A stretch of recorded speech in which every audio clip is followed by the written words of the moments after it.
起来！朦胧中，他感觉有人在推他。若若，醒醒！他勉强地睁开眼，才看见床边站着的是粗使丫鬟白姬。快，管家让所有的丫鬟到院子里集合。昨天白芍那个死丫头又欺负你了，你这性子也太绵软了。本来就该她去给世子送醒酒汤，为啥推给你啊？你看吧，淋了雨，发了一晚上的烧，也没个人知道。要不是我下旨回来，估计你都被阎王爷收走了。谢谢你，白姬。他舔了舔发干的嘴唇，说啥谢不谢的？当初要不是你拉我一把，我就在水池里淹死了。我们赶紧走吧，去晚了安管家又该骂人了。苏清若在白姬的搀扶下到了侯府的主院，站在了最后面。世子这是查什么？听说昨夜世子宠幸了一个丫鬟，天太黑没有看清楚长相。谁这么幸运啊？马上就要飞上枝头当凤凰了。就是，早知道昨夜我就不那么早睡了，去偶遇世子。那今天早上飞上枝头的就是我了。你少做梦了！再说昨晚那个天气，你敢走出去？那倒也是，昨晚的风太奇怪了，就像有妖怪出来了一样。安管家清点了一下人数，世子，所有丫鬟都到齐了。查，是，将你们的袖子全部挽到胳膊上。苏清若颤抖着手，将怀里的簪子拿出来，背着众人狠狠地扎在了胳膊上。安管家开始一排一排的检查，一直到最后一排。苏清若摇摇欲坠。他这是怎么了？啊，昨夜淋了雨，发了一晚上的烧。安管家瞟了一眼，看见苏清若胳膊上的一点嫣红，他转身回到世子面前。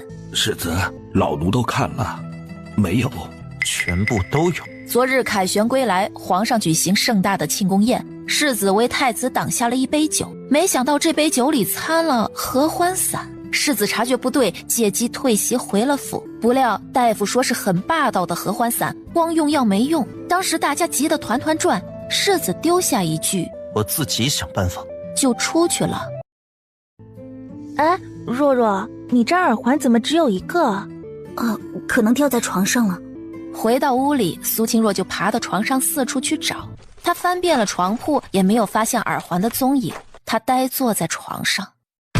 入夜，一丝衣袂划破空气的声音。躺在床上的谢幕安一下子睁开了眼睛，远处一个黑色的身影正急促地往外面跑。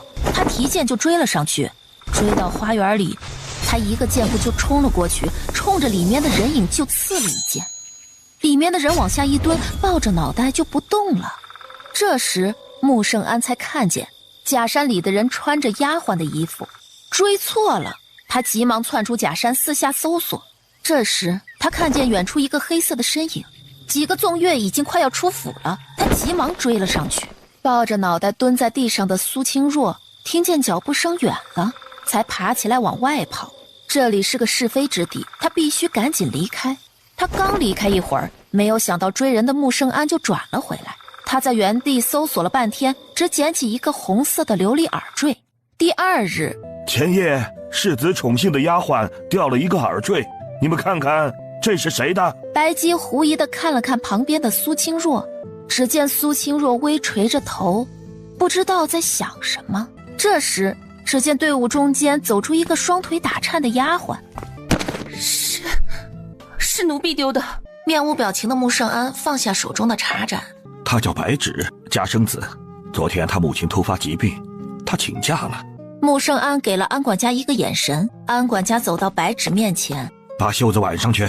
白芷颤抖着手将袖子挽到臂弯，只见一截白皙的皓腕露了出来。管家走到穆圣安面前，对他点点头。剩下的你安排。世子扔下这句话走了。从现在起，你是世子的通房丫鬟，将你的东西收好，搬到凌云阁来。安管家走了，跪在地上的白芷脸上全是不敢置信的惊喜。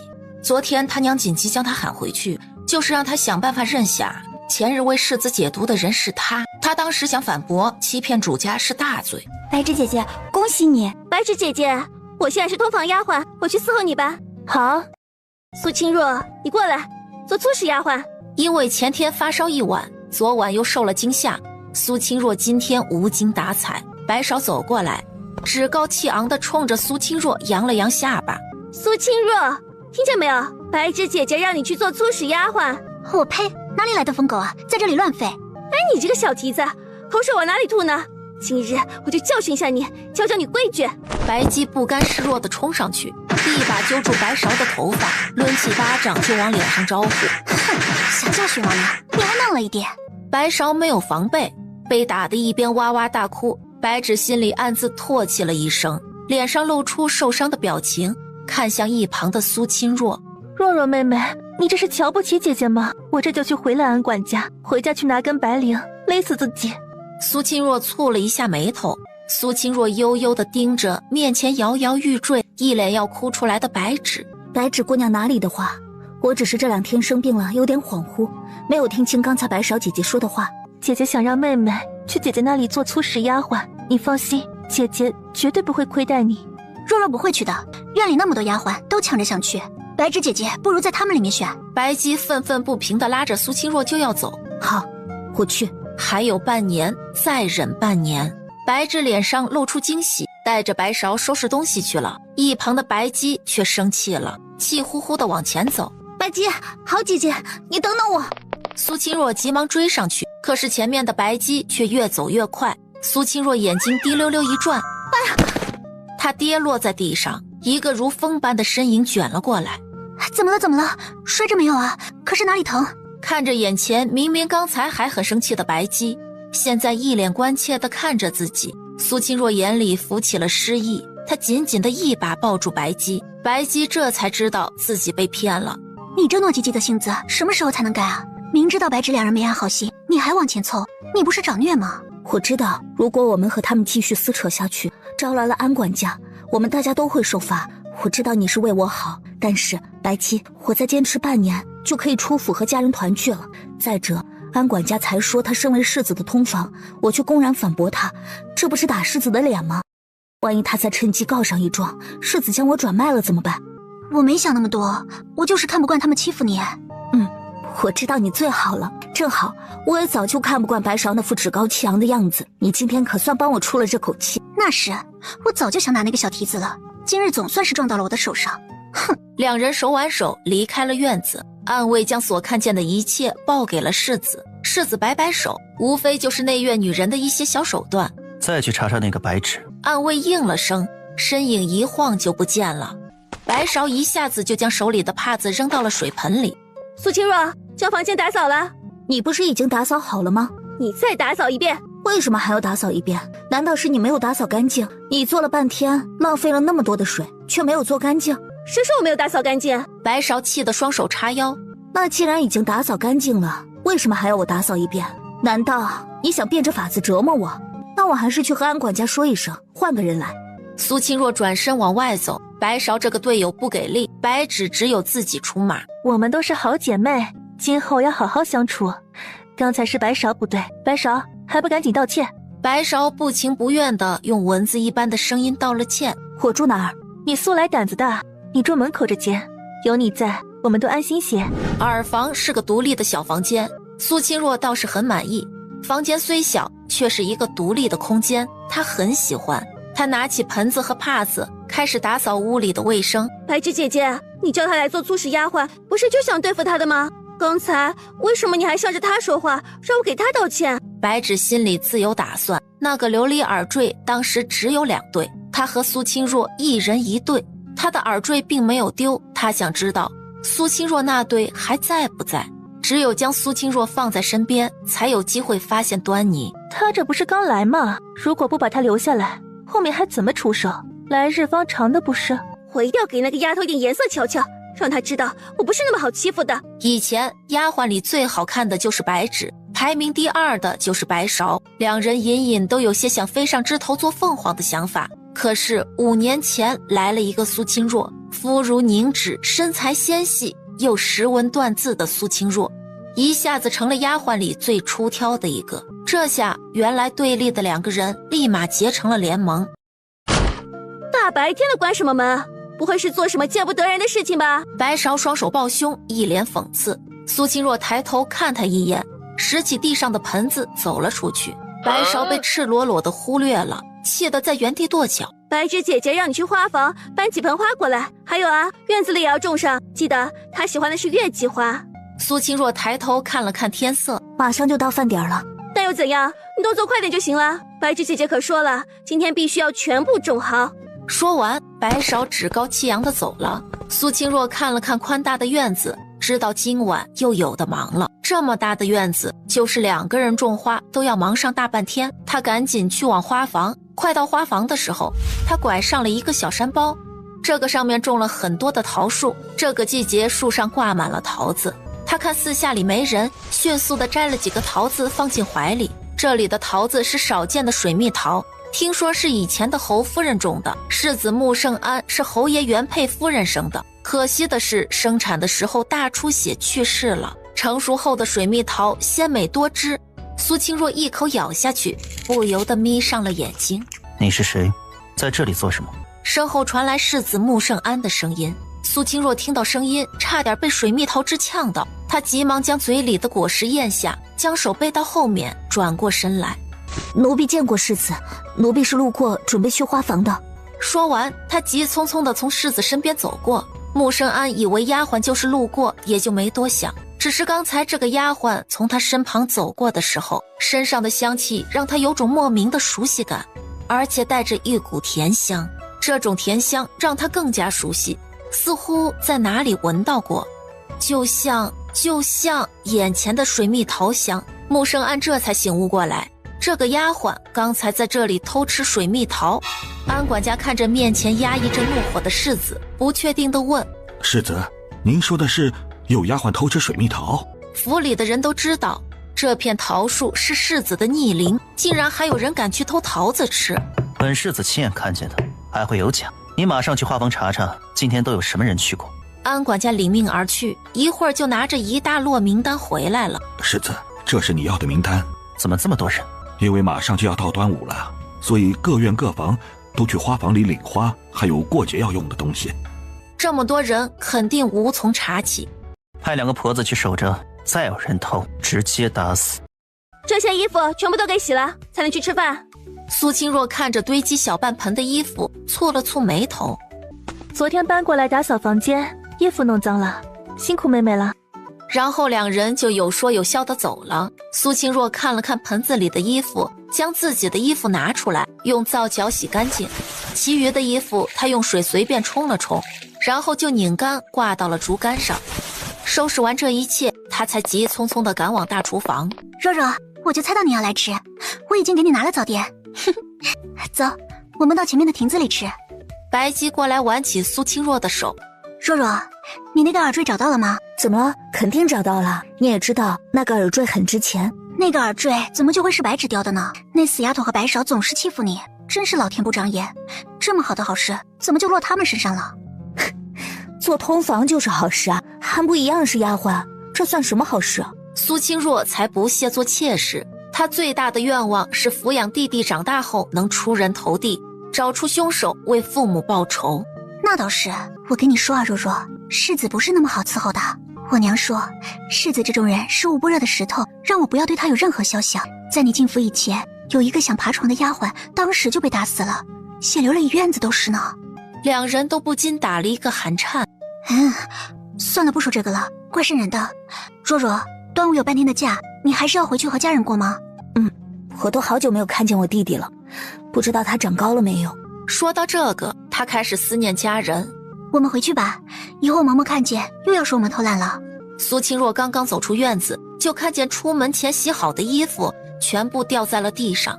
好啊，我让你洗衣服，你不洗不说，还将我们的衣服扔到地上。我要去告诉嬷嬷，让她罚你。白芍走过来，一脸得意洋洋。苏清若对白芍一天到晚的挑衅也烦了。若若，如果你不想洗，你可以直说，你怎么可以将衣服给扔到地上？这可是我衣服里料子最好的几件，是准备世子来了穿给世子看的。我今天出门的时候，确认每件衣服都是洗了挂好的。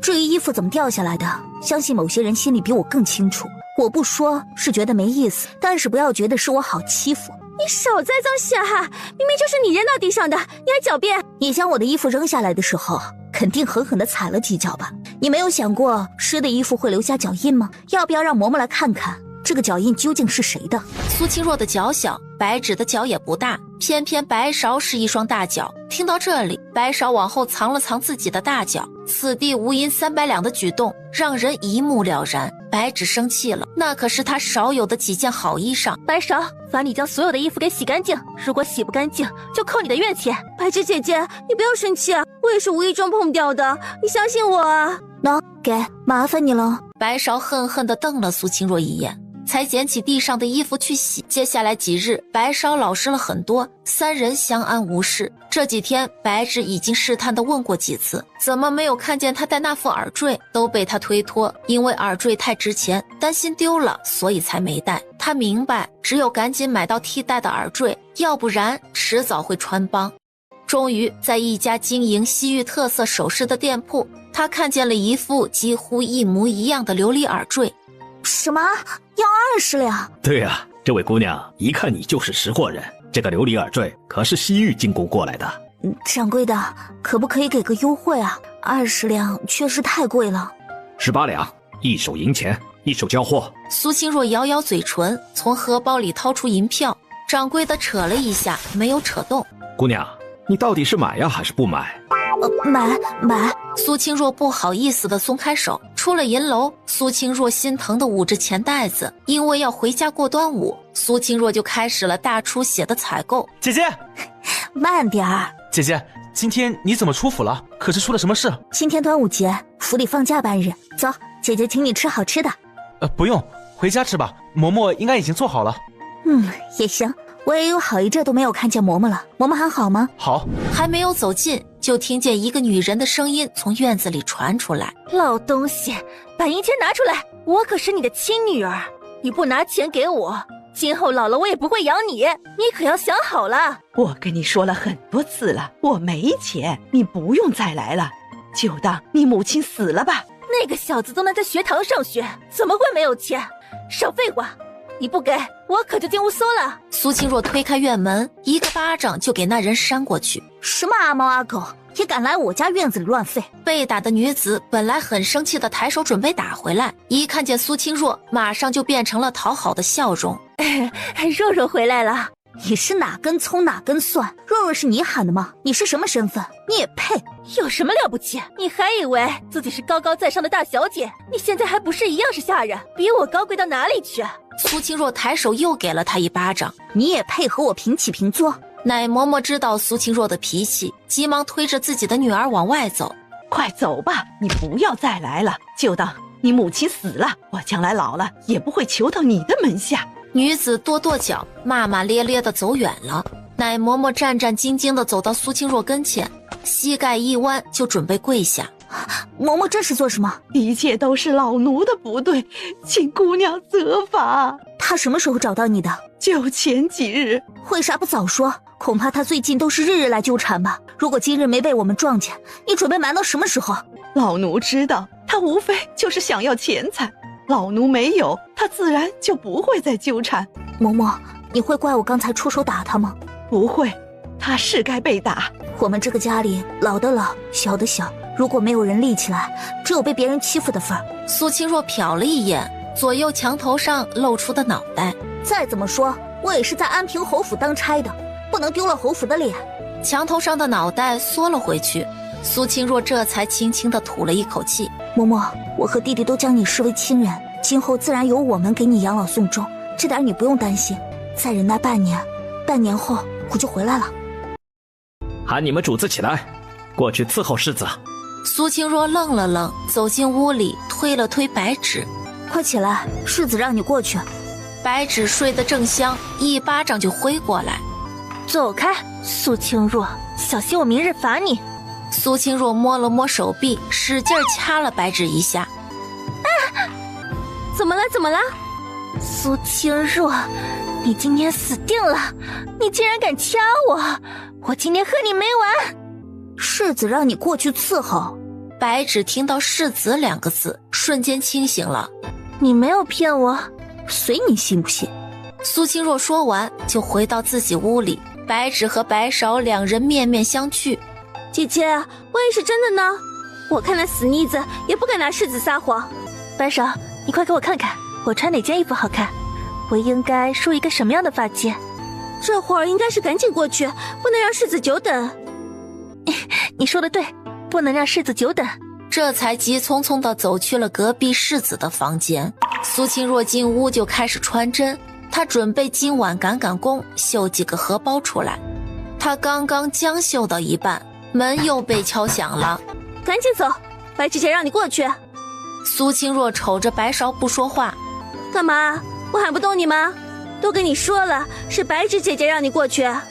白芍，你真当我是傻子吗？你这话什么意思？什么意思？你说什么意思？世子喊白芷去伺候，你却跑来告诉我白芷让我过去。傻子都知道两人这会在做什么，你让我过去，我是吃饱了还是嫌命长了？你想错了，世子喝醉了，白芷姐姐要上前伺候，被世子赶出来了。白芷都被赶出来了，不是还有你吗？干嘛喊我啊？不会是你们又在使什么诡计吧？我也被赶出来了。你们都被赶出来了，你们怎么就确定我去了不会被赶出来？这府里上上下下，谁不知道世子不近女色？白芷算是世子身边的第一人，她都被赶出来了，你觉得我一个粗使丫鬟就可以？你这是没有睡醒吧？反正我不去，谁爱去谁去。啊，我可是喊了你的呀，是你自己不去的。到时候安管家来问，你可不要说我告你状啊。正准备关门的苏清若停住了。算了，我跟你去一趟，也好让你死心。苏清若慢条斯理地跟在白芍后面，来到穆圣安的房间。世子，奴婢进来给您更衣。烛光下，穆圣安似乎睡着了，他微蹙着双眉。世子，醒醒啊！穆圣安在苏清若走到身边的时候就醒了，长期的警惕让他养成了只要有点动静他就会惊醒。可是苏清若身上的香气让他觉得莫名的熟悉。苏清若戳了半天，看穆圣安没有反应，转身走了出去。世子睡着了，你喊个侍卫将世子弄出来。苏清若对门口着急的团团转的白芷说：当真，世子没事？你不信可以自己进去看，我就不进去了。一进门他就对上了一双黝黑的眼睛，他吓得立马跪倒在地上，心里暗自咬牙，该死的苏清若竟然骗他。过来。白芷心下大喜，从地上爬起来。穆圣安盯着去而复返的丫鬟，走过来的空气带着一股异香。滚！白芷愣了一秒，用袖子捂着脸出去了。来人，将刚才的女人丢出去喂狗！将刚才的女人丢出去喂狗！世子，她是你的通房丫鬟。穆圣安拧着眉头想了一下，好像是有这么回事儿。今后没有本世子的允许，不准她进来。是。白芷捂着脸奔出来，趴到床上就大哭起来。白芷姐姐，别哭了，世子只是喝醉了，说不定等他酒醒了就记起你是谁了。要怪就只怪那个苏清若，世子什么情况也不说清楚，害得姐姐被骂。就是怪他，如果他告诉我世子已经醒了，我肯定不会贸然进去。白芷才不会承认自己当时就是鬼迷心窍，想色诱穆圣安。谁料他刚走过去，还没来得及脱衣服，就被世子赶出来了，好丢脸！这口气他咽不下，他一定不会让苏清若好过。若若，你那对耳坠怎么没有看见你戴？我们女儿家可是要学着对自己好点儿。我娘常说，我们现在正是花一样的年纪，这是打扮的时候。苏清若从怀里掏出红色的琉璃耳坠。姐姐可是说的这个，刚才打扫卫生，妹妹担心弄脏了，所以收了起来。说完，苏清若将耳坠子戴上。白芷看着苏清若耳朵上的琉璃耳坠，眼里闪过一丝迷惑。姐姐，你还有什么吩咐？妹妹还要去擦家具。我让白芍来帮你。苏清若抿抿嘴，转身进了屋。若若，白芍说你还有多的荷包？那些是我帮别人赶的绣活，我付钱可以吗？只能选一个，要不然我也交不了差。白芷拿起喜鹊登枝的看了看，又拿起花好月圆的，最后又拿起雄鹰的那款。白芷姐姐，你选哪一款？就这个吧，20文。白芷打开荷包付了钱。白芍看见白芷选了一个雄鹰花样的，还很惊讶。白芷姐姐，你怎么选了一个这个？我自有打算。过了2天，世子墨尘就将一个包裹递到世子穆圣安的面前。什么东西？您先看看。包裹里是一件崭新的长衣，还有一个香囊。绣房的人手艺怎么这么差？哼，只有这个香囊还勉强入眼。不是绣房的人做的，是您的同房白芷送过来的。穆生安将衣服扔给莫尘，赏你了。夫人让卑职来告诉世子，既然收了同房，就不能放在一边，说侯爷还等着抱孙子。他什么时候来过凌云阁？就是皇上下旨赐虎符那天。看来本世子的通房入了他的眼。走，陪本世子去瞧瞧，能够让夫人帮着说话的通房长成什么样子。你是谁？你在这里做什么？苏清若身子不由得僵硬了。奴婢见过世子，回世子的话，奴婢是白芷姑娘的粗使丫鬟，奴婢在安所。抬起头来。苏清若心下暗叫不好，她只有缓慢地抬起头。穆生安的视线在她的脸上划过，在耳畔的耳坠上停顿了1秒。还不赶紧找白芷姑娘回来！苏清若匆忙地走了出去。这丫鬟好呆呀，连个茶都不知道倒一杯。穆生安斜睨了莫尘一眼，没有说话。白芷，世子来了，正在房里等你。白芷脸上闪过惊喜，加快脚步走了进去。听说夫人曾经来过。回世子的话，是的，夫人还给奴婢送了2匹布和钗子，这个玉镯也是夫人赠予的。夫人可曾和你说过什么？夫人让奴婢早日为世子开枝散叶。哦，那你准备好了吗？世子，现在还是白天。这个还要分白天和晚上？白日也不是不行，只要世子有需要，奴婢都可以。本世子怎样都可以，哪怕是要了你的性命。穆生安的语气变得冰冷，白芷没有听出来。只要世子想要，奴婢的命都是世子的。莫尘，将他拉出去，棒打20。穆生安一把甩开他，浑身冒着寒气。世子，为什么？奴婢哪里做的不对？你一个通房丫鬟，连个妾都算不上，还想给本世子生儿育女？你是家生子，难道不知道主母没有进府之前，所有的妾室都不可以有孕吗？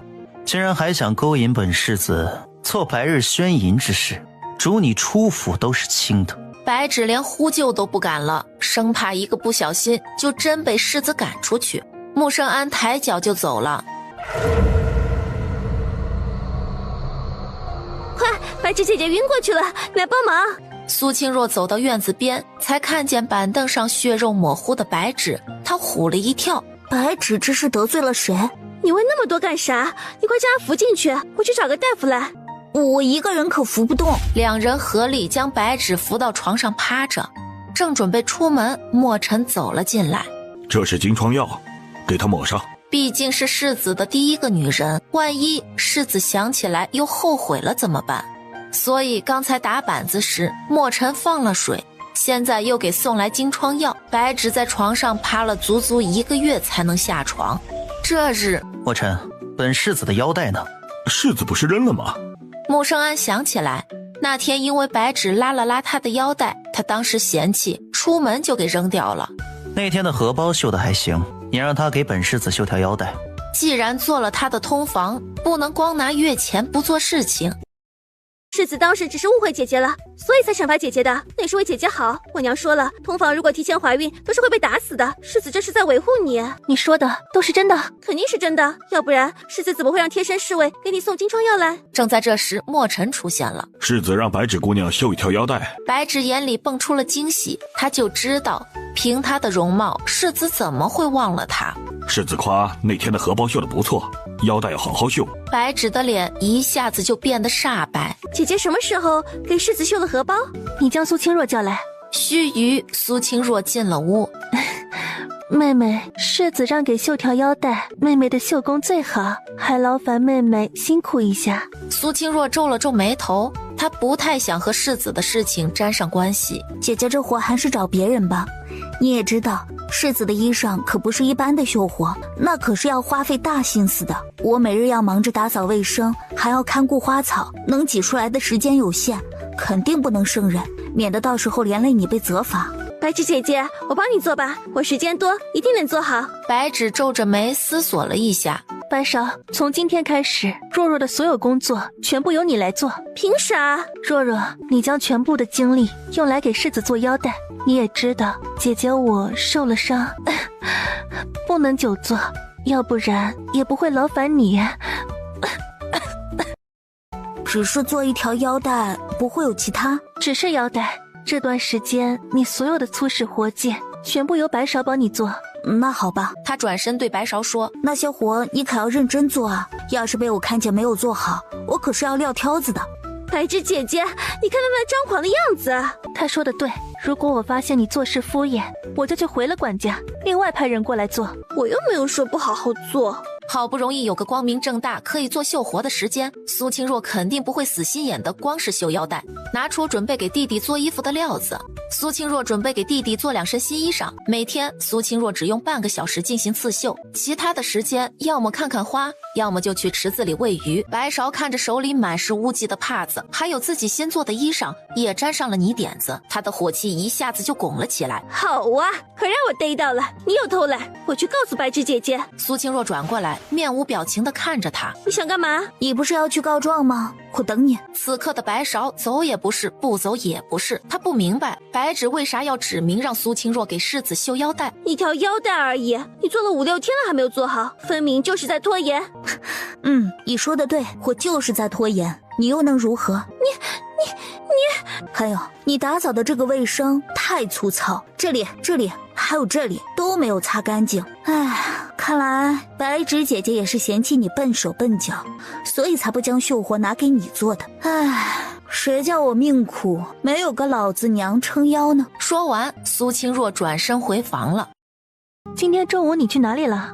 牛郎才擦了一半人就没了。家里有点急事儿，临时回去了一趟。白芷姐姐，这都好几日了，苏清若还没有把腰带做好吗？她不会是敷衍姐姐，到时候随便做一个来交差吧？她不会吧？怎么不会？你也知道，她一直和我俩不对付。这次明明是世子让你做腰带，如果她交不出来，到时候受罚的人是你，又不是她。你去将她叫来。白勺奸计得逞，得意洋洋的就跑去推苏清若的门。苏清若，好好的，你干嘛将门锁上？你这是在里面干什么见不得人的事情？苏清若一把拉开门。你再瞎嚷嚷，我不介意教教你学会如何敲门。白勺一噎，白芷姐姐教你。说完他就跑了。苏清若想了想，将还没有完成的腰带放在了怀里。白芷姐姐，你不知道苏清若竟然将门锁上了。你说这个房子里就你我和他3个人，他这是防谁？他不会是在房间里做什么见不得人的事情吧？到时候连累我们怎么办？坐在椅子上的白芷尴尬地站起来。妹妹来了，快进来。苏清若走了进来，从怀里掏出腰带放在案几上。白芷姐姐，我这就去回了安管家，让他重新安排一个粗使丫鬟过来。这个腰带我能帮你的就到这儿，你再找能干的人做吧。白芷在苏清若拿出腰带的时候，眼光就被吸引了。好妹妹，你可是答应姐姐要将这个腰带绣完的。苏清若垂着眼，一副受了委屈的样子。白勺，从今天起你做粗使丫鬟，苏清若做我的贴身丫鬟。白勺，从今天起你做粗使丫鬟，苏清若做我的贴身丫鬟。白芷姐姐，我才是你的贴身丫鬟。姐姐，还是让安管家派其他人过来吧。妹妹还是回去打扫院子。白芷看着白勺，你是愿意留下来做粗使丫鬟，还是我报告给安管家换人？白勺觉得自己今天真是倒霉透了，她一跺脚，哭着跑了出去。好妹妹，你留下来，姐姐额外每个月补贴给你500文。这不是钱的事情，主要是我和他不和，住在一起也没有意思。800文，就当帮姐姐一个忙。好吧，那你要做一做白勺的工作，要不然大家相处会很尴尬。苏清若勉为其难地答应了。绣了10日，腰带终于绣好了。穆圣安看到腰带的时候，也忍不住拿起来试戴了一下。赏世子，不如亲自去。你是想挨打？莫尘急忙跑了。侯爷喝着茶，看着一旁的儿子。父亲若无事，儿子就告退了。今天兵部尚书老王头提出，想和我们结亲家。哦，那是好事。你也觉得是好事啊？当然，父亲可是要开始给二弟准备彩礼。谁说嫁给你弟弟的？人家看中的是你。我不会娶，谁想要谁就娶。李氏急忙从一旁走出来。侯爷，既然世子不愿意，那就将这门婚事定给平儿吧。有你什么事啊？他盯着穆圣安，这门婚事老子已经和老王头说定了，你不娶也得娶，小心老子动家法。穆圣安冷眼瞅了瞅父亲，站起来就开始脱衣服。你这个逆子，干什么？年老不是要动家法吗？快点，儿子还有事儿要去忙。说，你娶不娶？啪，又一鞭甩了下来，带起血肉飞溅到空中。穆圣安动都没有动，仿佛鞭子抽的不是他，一口气抽了20来鞭，头也已经累得气喘吁吁。你到底是娶不娶？打完了吗？不打儿子就走了。来人，给本侯继续打！管家走过来一看，穆圣安的整个后背已经没有一块好肉。侯爷，不能继续再打了，再打要出人命了。快拉住侯爷！你这个逆子，你哪里配得上老王头家的闺女？你也配嫌弃？毕竟上了年纪，抽了几鞭后，侯爷终于打不动了。给老子滚出去！穆圣安抬起身，后背的肌肉牵动伤口，条件反射的抽搐，他面无表情地站起来。父亲，儿子告退。说完，他脊背挺得直直的走出了院门。穆尘看见穆圣安走出来，急忙上前扶住他。世子，没事吧？穆圣安对着穆尘勾了勾嘴角，露出了一个薄凉的笑容，然后就直直地倒了下去。苏清若是被一阵紧急的敲门声吵醒的。快点来帮忙！苏清若跟着白芍来到隔壁，才看见世子趴在床上闭着眼，穆圣安的整个后背全是错落的鞭痕，全部的血肉都翻了起来，有点地方甚至能隐约看见骨头。世子这次太凶险，老夫先开几副药，着人贴身伺候。这背后的伤，隔半个时辰就要换一次药。这是什么样的深仇大恨？下手竟然这么狠，这还能活命吗？白芍带着大夫出去开药，他躲到厨房去熬药去了。你来帮忙。墨尘从前面抱起世子，示意白芷赶快脱掉衣服。白芷颤抖着身体，一不小心就碰到了穆圣安的后背。不行，奴婢害怕。他的眼泪掉到了世子的背上，世子被痛得睁开了双眼。滚出去！一旁的苏清若实在有点看不下去了，他走上前，拿起剪刀，利落地将衣服直接剪成几片。把桌子上的金疮药拿来。刚才大夫不是说要先擦他开的药吗？真是该死，他差点害死世子。刚好白芍将药熬好端了上来，墨尘担心自己粗手粗脚地弄疼世子。你去给世子上药。白芷一想到世子背上血肉模糊的样子，心里就想干呕。奴婢心疼世子，下不了手。奴婢的心这会儿好痛。肉肉，麻烦你替我照顾一下世子。白芍趁机扶着白芷，提出让他回去休息一下。苏清若看推搪的两人，拿过了桌上的药。你若困了就睡那里，我已经命人将你的用具拿来铺好了。奴婢还要回去拿点东西。他想将绣活拿过来，无事的时候绣上2针也好打发时间。他匆匆走回房间，拿上自己绣花用的东西，就落了锁。墨尘看见苏清若手里的绣活，眼神停留了一瞬。今晚多辛苦你，我就在门外守着，有事喊一声。苏清若点点头。他挑灯去看了穆圣安，见他似乎睡熟了，他手脚麻利地给穆圣安换了伤药，正准备走开，就被一只手拉住了。别走，母亲，别扔下安。苏清若听见穆圣安小声嘟囔，他伸手摸了摸他的额头，没有发烧。他使劲想将手拉出来，不料昏迷的穆圣安逮得死死的。乖，母亲不走。随着一下一下的抚摸，穆圣安的手终于松开了。苏清若急忙离开床边，看着手腕上的红痕，他忙揉了揉。反复折腾了半夜，到了下半夜的时候，苏清若彻底睡着了。快起来，世子发烧了。苏清若睁开眼睛，看着眼前的莫尘，一阵懵懂。这人是谁？怎么会在他的房间里？世子发烧哈！世子发烧了！他一下子清醒过来，赤足就跑到穆圣安的床前。果真，穆圣安已经烧糊涂了，嘴里不停地念叨着什么。快去拿退烧药，在炉子上温着的。苏清若对着莫尘吼，莫尘转身就往外走。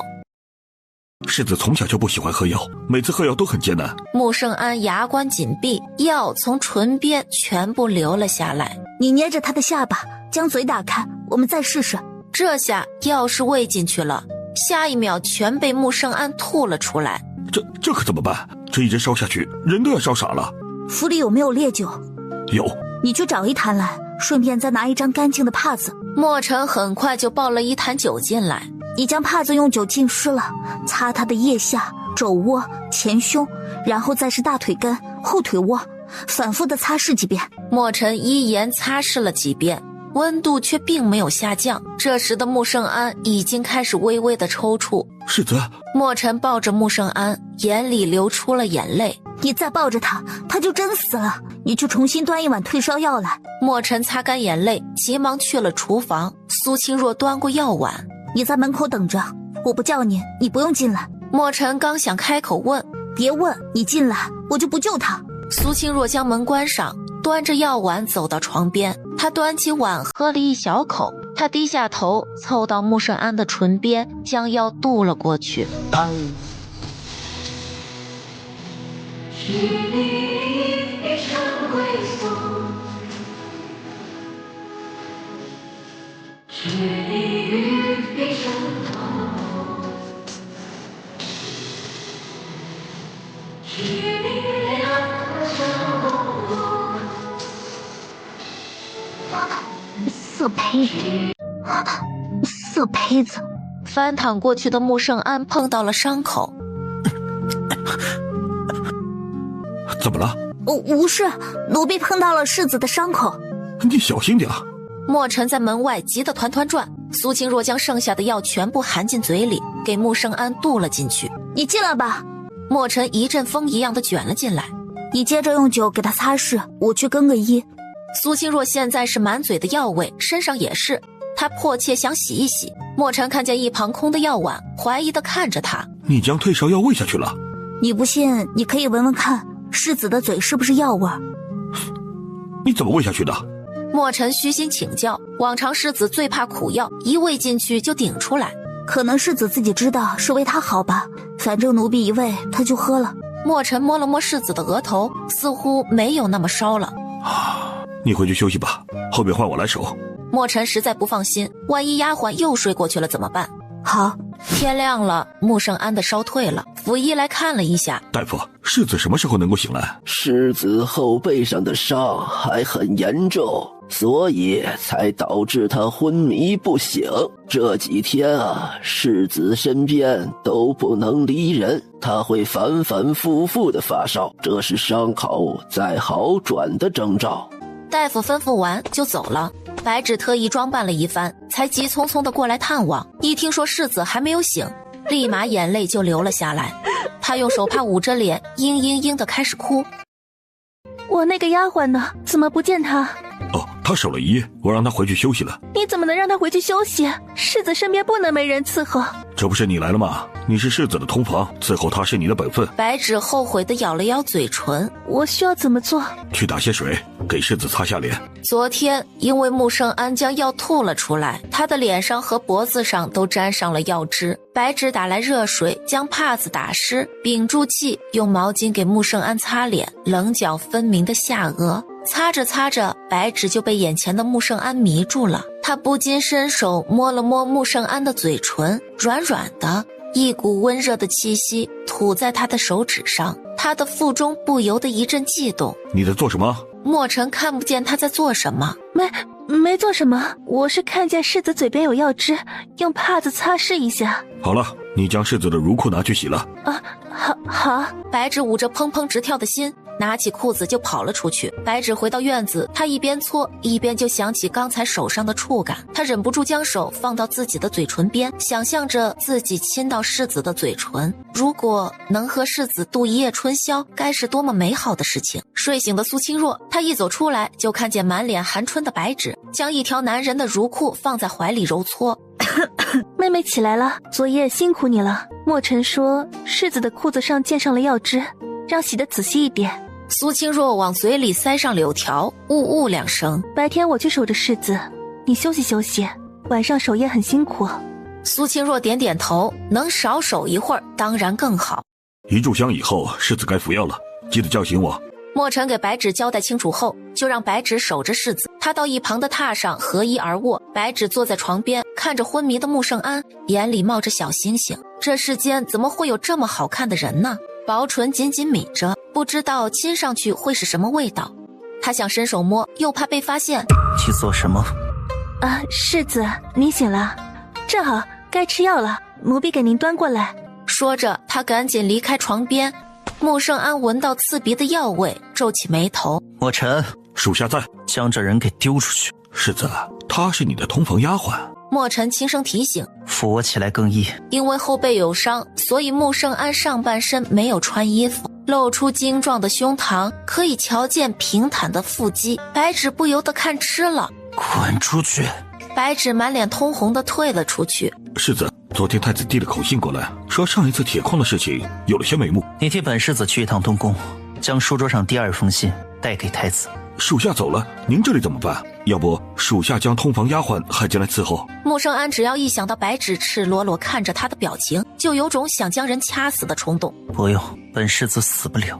不行，大夫都说了，您身边离不开人，要不属下等您好了再去。他才不管啥太子不太子，他眼里只有世子。唤起大人，这封信很重要，你速去速回。墨尘从桌子上拿到信封，敲响了苏清若的门。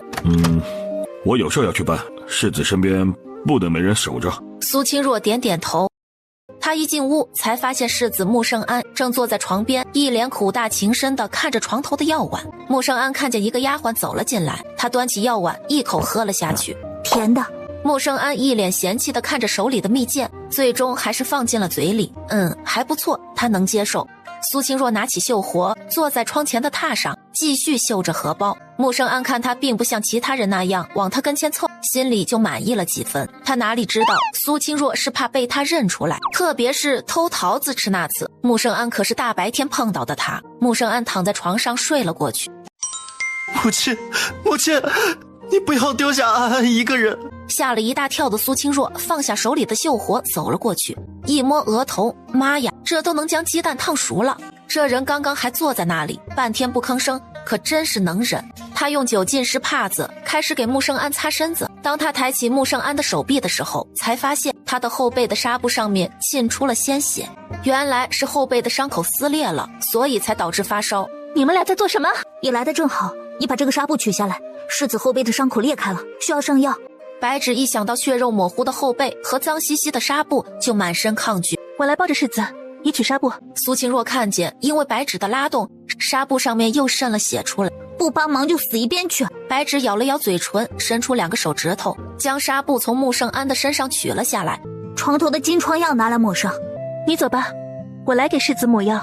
你确定一个人可以？苏清若看白芷态度坚定，就放开了穆圣安。滚！再进来也要了你的命！白芷连滚带爬地跑出去，留下目瞪口呆的苏清若。他小心地用手戳了一下对方，只依稀听见穆圣安气若游丝的声音：滚！如果连他都滚了，估计侍卫回来只能收尸了。世子，奴婢给您包扎伤口，您可不要甩奴婢出去啊，奴婢怕疼。也不知道是穆圣安昏迷了过去，还是听到了苏清若的碎碎念，他一动不动地任由苏清若摆布。换好药，又用酒给穆圣安擦了擦身子。苏清若摸着好像温度下来了一些，昨夜折腾了大半夜，没一会儿，苏清若的瞌睡上来了。穆圣安再次醒来的时候，一伸手摸到一个毛茸茸的东西，是一个人。他一反手就掐住了对方的脖子。苏清若睡得正香，忽然就被人掐住脖子，差点毙了过去。苏清若一狠心，在穆圣安后肩处拍了拍，穆圣安疼得一激灵，松开了手。苏清若捂着脖子，大口的喘气。穆圣安的眼睛如同黑夜里埋伏的狼，闪着幽光。世子，你的伤口崩开了，奴婢给您换药。穆圣安大马金刀地坐在椅子上，苏清若拿来金疮药和纱布。穆圣安闻到眼前的丫鬟身上有股熟悉的香气，他发觉她并不反感他的靠近，换做其他人，他早就一巴掌将人扔出去了。他的眼里闪过一丝困惑，本世子是不是见过你？穆圣安盯着他，苏清若心里咯噔一下，刚才他忘了低下头。说，你是谁？谁派你到本世子身边来的？世子，快松手！她是通房白芷身边的丫鬟。穆圣安松开手，苏清若眼泪汪汪地站起来。你刚才在心虚什么？奴婢以前去桃林摘桃吃，被世子碰见过。原来是你。几个桃子而已。再说，种桃树不就是想吃果子吗？结了桃子又不吃，不是浪费种树人的一番心意。穆圣安沉默了。母亲真的是这样想的吗？苏清若见世子不说话，悄悄地溜了。世子，太子殿下让我把这个带给你。穆圣安拆开信封，一目十行地将信里的内容看完了。你明日继续给本世子告假，如果皇上问，就说得越严重越好。再让人去请大夫，全城的大夫都请来走一遭。本世子这个房间未经允许，除你之外，任何人不允许出入。大夫说你身边不能缺人，随时有反复发烧的危险。放心，本世子命大，阎王爷都不敢收。苏清若跑回房间，寂静的小屋里，她能听见自己砰砰砰的心跳声。差一点，她就以为世子认出来，雨夜那晚的人是他。苏清若每天要做的事情就是帮白芷叠被子和梳妆，以及端茶倒水。姐姐今天想梳个什么样式？妹妹，你觉得什么样式好看就梳什么。不知道世子身体好点没有？若若，你一会儿替我去看望一下世子。姐姐，恕妹妹笨手笨脚，我这就去找安管家，让他重新安排其他人来伺候姐姐。你这话如何说起？我何时嫌弃过你？我本是粗使丫鬟，做不好伺候的活儿。昨天我差点就没命了。姐姐如果还让妹妹去伺候，妹妹甘愿去倒夜香。好吧好吧，姐姐不喊你去伺候了。此话当真？比真金白银还真。妹妹帮姐姐把钗插上吧。太子殿下，您怎么来了？今天姑来是奉父皇旨意来看一下你的病啊，你受伤了就不要强行起来，早日养好伤才是正事。穆圣安这才发现，跟着太子进来的小太监并不是太子的人。墨尘拿来药和纱布，准备给穆圣安换药。太子急忙让身边的小太监上前帮忙。穆圣安整个后背全是狰狞的伤口，小太监看了都忍不住打了个哆嗦。好不容易换了药，缠上纱布，穆圣安额头上全是汗水。侯爷今日下朝后，专门约了兵部尚书老王头。他委婉地表示，世子穆圣安配不上老王头家的闺女，这门亲事还是作罢。老王头一听，跳着脚的要讨个说法。人家说父子没有隔夜仇，怎么到了你们这里，仿佛成了生死仇敌了？不是哪个父亲都像皇上那样明事理的，您偷着乐就行，不用这么嘲讽微臣。行行行，姑怕了你这张嘴。行了，姑也先回了，你要好好保重身体，有什么需要的托人到东宫说一声就是。说完，他对着穆圣安使了个眼色，然后带着人走了。穆圣安等人出门了，这才放松下来。自古皇帝多疑，他没想到皇上竟然还派人专门过来探望。兵部尚书想联姻，哼！人送走了，走了。卑职亲眼看到太子登上了马车。世子，您为什么不给侯爷明说？兵部尚书犯了事，想借世子避祸呢？你觉得本世子说了，侯爷就会听？不会，侯爷还会觉得您在造谣。所以你看，本世子直接送上去给他打，一下子就解决了问题。可明明有更好的解决办法。墨尘说不下去了。世子，您真的不想娶妻了吗？你觉得你家世子目前的处境能娶世子妃吗？有一个拎不清的父亲，还有个虎视眈眈的继母，上有多疑的皇帝，他还和太子有个5年之约，何苦再找一个人来一起受罪？墨尘之前依照世子的安排，将盛京的大夫喊了大半到府中给世子看诊。一来二去，整个盛京都知道了，世子穆圣安被侯爷打到重伤，卧病在床。听说世子的整个身体都被打坏了，起不来了。不对，我听说的是柿子后背的皮被侯爷刮了一层下来，这虎毒还不食子呢。这侯爷的心真狠。哎，你知道吗？柿子拒绝跟侯爷家联姻，所以才被打的。兵部尚书家那不是好婚事吗？世子不愿意，难道真如传言他不喜欢女人？你傻不傻呀？哪有男人不喜欢女人？估计呀，那就是后宅女人使的手段。哎，大家快去看呐！尚书府被抄家了！呼啦一声，众人全部都起身朝尚书府跑去。何事？回老爷的话，尚书府被抄家了。尚书府？哪个尚书府？兵部尚书府。怎么好端端的被抄家了呢？可打听清楚了吗？所谓何事？说是因为贪污军饷，皇上已经定下来秋后问斩。侯爷在书房里来回踱步，他想起皇帝先前赐下的虎符，又想起兵部尚书前一阵提出的联姻，一切迹象都表明兵部尚书是想把侯府拖下水。他这才后知后觉地明白，自己差点被兵部尚书坑了。好啊，这个老东西，活该他被砍头。穆圣安后背的伤口也开始愈合了。墨尘端着药碗进来时，正看见穆圣安在想办法伸手挠后背。世子，大夫说了不能烧。没挠，就是摸一下。墨尘将药碗递给穆圣安，先放到一旁，我一会儿再喝。大夫说了，要趁热喝。大夫说，究竟他是你主子，还是我是你主子？卑职给世子准备了蜜饯，世子快将药喝了，休想又要倒掉。前几次就是这样，他将药放到桌子上，趁他转身的功夫，世子就偷偷给倒了。说到蜜饯，穆圣安露出了嫌弃：“拿走啊，齁甜，难吃死了。”不是世子，你找卑职要蜜饯吃吗？哪有蜜饯不甜的？穆圣安盯着眼前热气腾腾的黑色药碗，就像看敌人一样。你说我那个通房叫什么来着？白芷。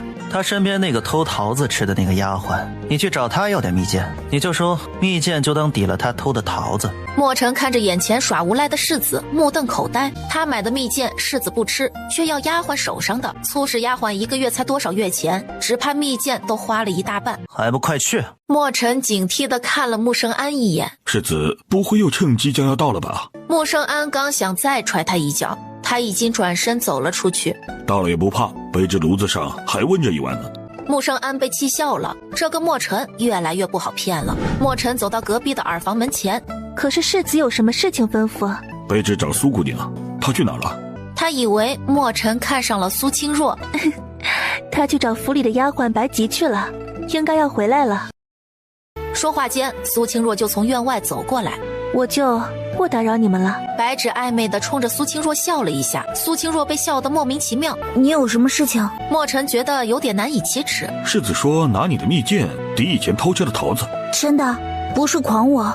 我发誓，世子绝对这么说的。远处偷听的白芷因为不敢靠得太近，他只看见墨尘举手发誓，他猜测肯定是墨尘在对苏清若表白。然后他就看见苏清若进了屋，一会儿就出来，拿着一个盒子递给墨尘。墨尘从怀里拿出一个盒子塞给苏清若，就匆匆地走了。白芷这才过来探头一看，原来是一盒蜜饯。哟，没有看出来啊，这个侍卫挺会疼人的嘛。这个蜜饯可贵了，就这么一盒，要1两银子呢。白芷还以为苏清若会不好意思拿出来分给大家尝尝，不料他转身就收起来了。哼，真是小家子气，不过一盒蜜饯，倒谁没有吃过一样。墨尘将蜜饯递给世子，穆圣安一口将汤药喝掉，迅速地拿了一块放进嘴里，酸酸甜甜的味道立马冲淡了嘴里的苦涩。墨尘还是第一次看见穆圣安喝了药以后眉目舒展，难道这个蜜饯有什么不一样的地方？他伸出手准备拿一块尝尝，啪的一声，穆圣安拍开了他的手。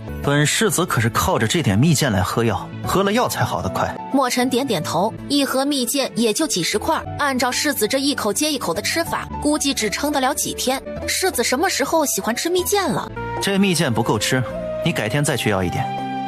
这个还给你，无功不受禄，这么贵的东西我可不敢收。这个你收着吧，就当交换，你再拿点蜜饯给我就行。苏清若疑惑地打量他，这个人是有毛病吧？他那个蜜饯自己做的又不值钱，可是手上这盒却要1两银子。是这样，世子每次吃了药以后就会反胃将药吐出来，所以他很抗拒吃药。但今天吧，他吃了你拿的蜜饯以后没有反胃，也没有吐，所以我想多给他备一份。你手上那个糕点店买的，世子嫌太甜了，而我也不吃甜的，想让你们女孩子爱吃甜的，就拿给你了。墨尘说到这里，看苏清若没有说话。你还有没有蜜饯？如果有，我可以出钱买。真的？不过我这里也不多了，只有这些。墨尘立马捡了一块塞进嘴里，酸酸甜甜，很是开胃。怪不得世子爱不释手，从怀里掏出1两银子递给苏清若。这个是我自己做的，不值那么多钱。我这手上也没有零子儿，你就拿着吧，就当下回的定金。等等，他进了屋，先将银子收好，从床头的包袱里拿出一个香囊。一码归一码，这个是我秀拉卖的香囊，加上刚才的蜜饯，应该能值1两银子。墨尘也没有细看，将东西全部塞到怀里就回去了。这一幕被回来的白芍看个正着，他悄悄地走进里屋。白芷姐姐，刚才有个男的给苏清若送东西，我还看见苏清若塞给他一个香囊。你也看见了？这2人看来是看对眼了。那个男的是谁啊？长得挺好看的呢。他是世子身边的侍卫。苏清若什么时候和他勾搭上的？应该是照顾世子的时候吧。2人朝夕相对，花前月下，不就那啥？我刚才怎么看见那个侍卫塞给苏清若银子？真的？侍卫这么快就将月钱上交了？苏清若可以啊。卑职又去找苏姑娘花钱买了一些。那是什么？刚才卑职出了1两银子买蜜饯，苏姑娘说卑职钱给多了，然后拿了这个说是抵账。穆圣安感觉香囊的颜色有些眼熟，他伸手拿了过去。穆圣安翻来覆去的看，这颜色好像和世子的荷包是一样的。说着将里面的荷包拿了出来，不用比也知道这是出自一个人的手。这荷包不是通房白芷送过来的吧？当时世子您还夸荷包绣得好看来着。你将本世子的那条腰带拿过来。墨尘起身将白芷送过来的腰带找了出来，2人一看，几样东西都是出自一个人的手。墨尘看穆圣安脸色越来越难看，他知道世子最讨厌别人欺骗他。也许是白芷姑娘和苏姑娘学着绣的呢。你觉得这个绣工是一个学着绣的人能做的？苏姑娘本就是白芷姑娘的丫鬟，帮忙做绣活也正常。再说她也没有说是她绣的，一切都是卑职说的。穆圣安好不容易宠幸了白芷，无论如何墨尘都不能让世子嫌弃他。哼，上次让你查他的家事，查得如何？他家都是家生子，老子才被提起来做管事。娘是夫人院子的粗使婆子，家里人口简单，有2哥哥，一个是在2爷院里伺候，一个在侯爷跟前。接着查，看他2个哥哥和父亲最近有没有接触过什么陌生人。那晚的黑衣人确实来得蹊跷，头天太子被下了合欢伞，第2天就有黑衣人上门。要不是那日那个丫鬟误导了他，以他的功夫怎么可能将人跟丢？等等，那个假山里的丫鬟个子只比他矮半个头，他记得他刺出剑的位置，可是他好像记得那个通房似乎没有那么高。如果假山里的人不是现在的通房，那又是谁？还有，如果不是白芷，那雨夜里的丫鬟又是谁？第2日，墨尘正准备给穆圣安换药，你让那个通房过来换。墨尘不知道世子是怎么一夜之间想通的，他一言就去了。世子让你过去伺候。我没有听错，世子让我过去伺候。对的，你没有听错，世子叫你呢。奴婢白芷见过世子。穆圣安上下打量了一下他，白芷个子不高，大约只到他的肩头。穆圣安可以肯定，那晚的丫鬟不是眼前这个。过来，换药。白芷面带红晕的走过来，因为他手不够长，拆到另一边的时候就要贴近穆圣安，不可避免的，他的身体就和穆圣安的胳膊时不时的碰在一起。这下他的脸更红了，羞怯的他没有看见穆圣安眼里闪过的杀意。墨尘知道穆圣安极其不喜欢女人靠近他，他认命的走上前，接过白芷手里的药，换好药，穆圣安走到书桌旁坐下。那日你说那个耳坠是你掉的？白芷的脸唰的一下白了。回世子的话，是的。你怎么就认定那个耳坠是你的？安管家当时离你们那么远，难道是世子察觉到了那夜的丫鬟不是他？本世子问你话，你怎么不回答？回世子的话，因为那个耳坠很少见，是西域进贡来的，奴婢很喜欢，日日都戴着，不知道什么时候就掉了一个。贡品？你一个家生子，怎么会有这个？这个是安平郡主过寿的时候赏赐下来的。这个理由倒是合情合理。穆圣安看向一旁的墨尘，墨尘点点头。那当时是只有一对琉璃耳坠？奴婢不知，奴婢只知道奴婢和苏清若都选的这种琉璃耳坠。苏清若是谁？苏清若就是奴婢身边的粗使丫鬟。行了，你回去吧。奴婢会嬷嬷，可以伺候世子。墨尘，走吧。白芷不甘心的又回头看了一眼，这才走了出去。世子话里话外的意思，当初赏赐下来的应该不止2对耳坠，他和苏清若的都没丢，那丢耳坠的会是谁？刚走到假山旁，就有人喊：白芷，不是说了在府里要装作不认识我吗？我听说你成了世子的同房，这究竟是怎么回事？我这段时间天天都想找你问个明白，可是一直都没有见到你。我现在是世子的通房，从今往后你不要再来找我了，你就当从来不认识我。白芷，你怎么会变得如此的无情无义？白芷没有回答，从假山后绕出来，走了开去。墨尘，你想办法查一查，那日还有谁领了一样的耳坠？还有，你查一查那个粗使丫鬟的耳坠是不是还在？今日又轮到苏清若木修的日子。若若来了，这次你又绣了多少？上次你拿来的荷包都卖完了，还有小娘子追着问呢。这次又抽空绣了一些，刚好有空给你拿过来。上次买你屏风的人又过来问了，问你能不能再绣一幅。他这次给了200两的价格。这么高？苏清若眼前一亮，上次的屏风对方给了150两，宋娘子给了他80两。这样，这次你拿150两，我只拿50两。那怎么可以啊？上次你就已经多给我了。这个呢，本来就应该你占大头，我又没有出什么力。再说，你的屏风给我拉来了很多的客户，我还没有给你赏钱呢。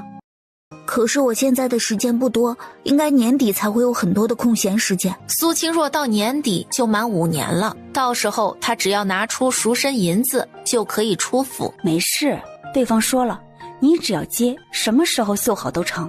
哦，对了，这是上次荷包和香囊卖的剩下的钱。宋娘子拿出20两银子递给苏清若。这么多啊！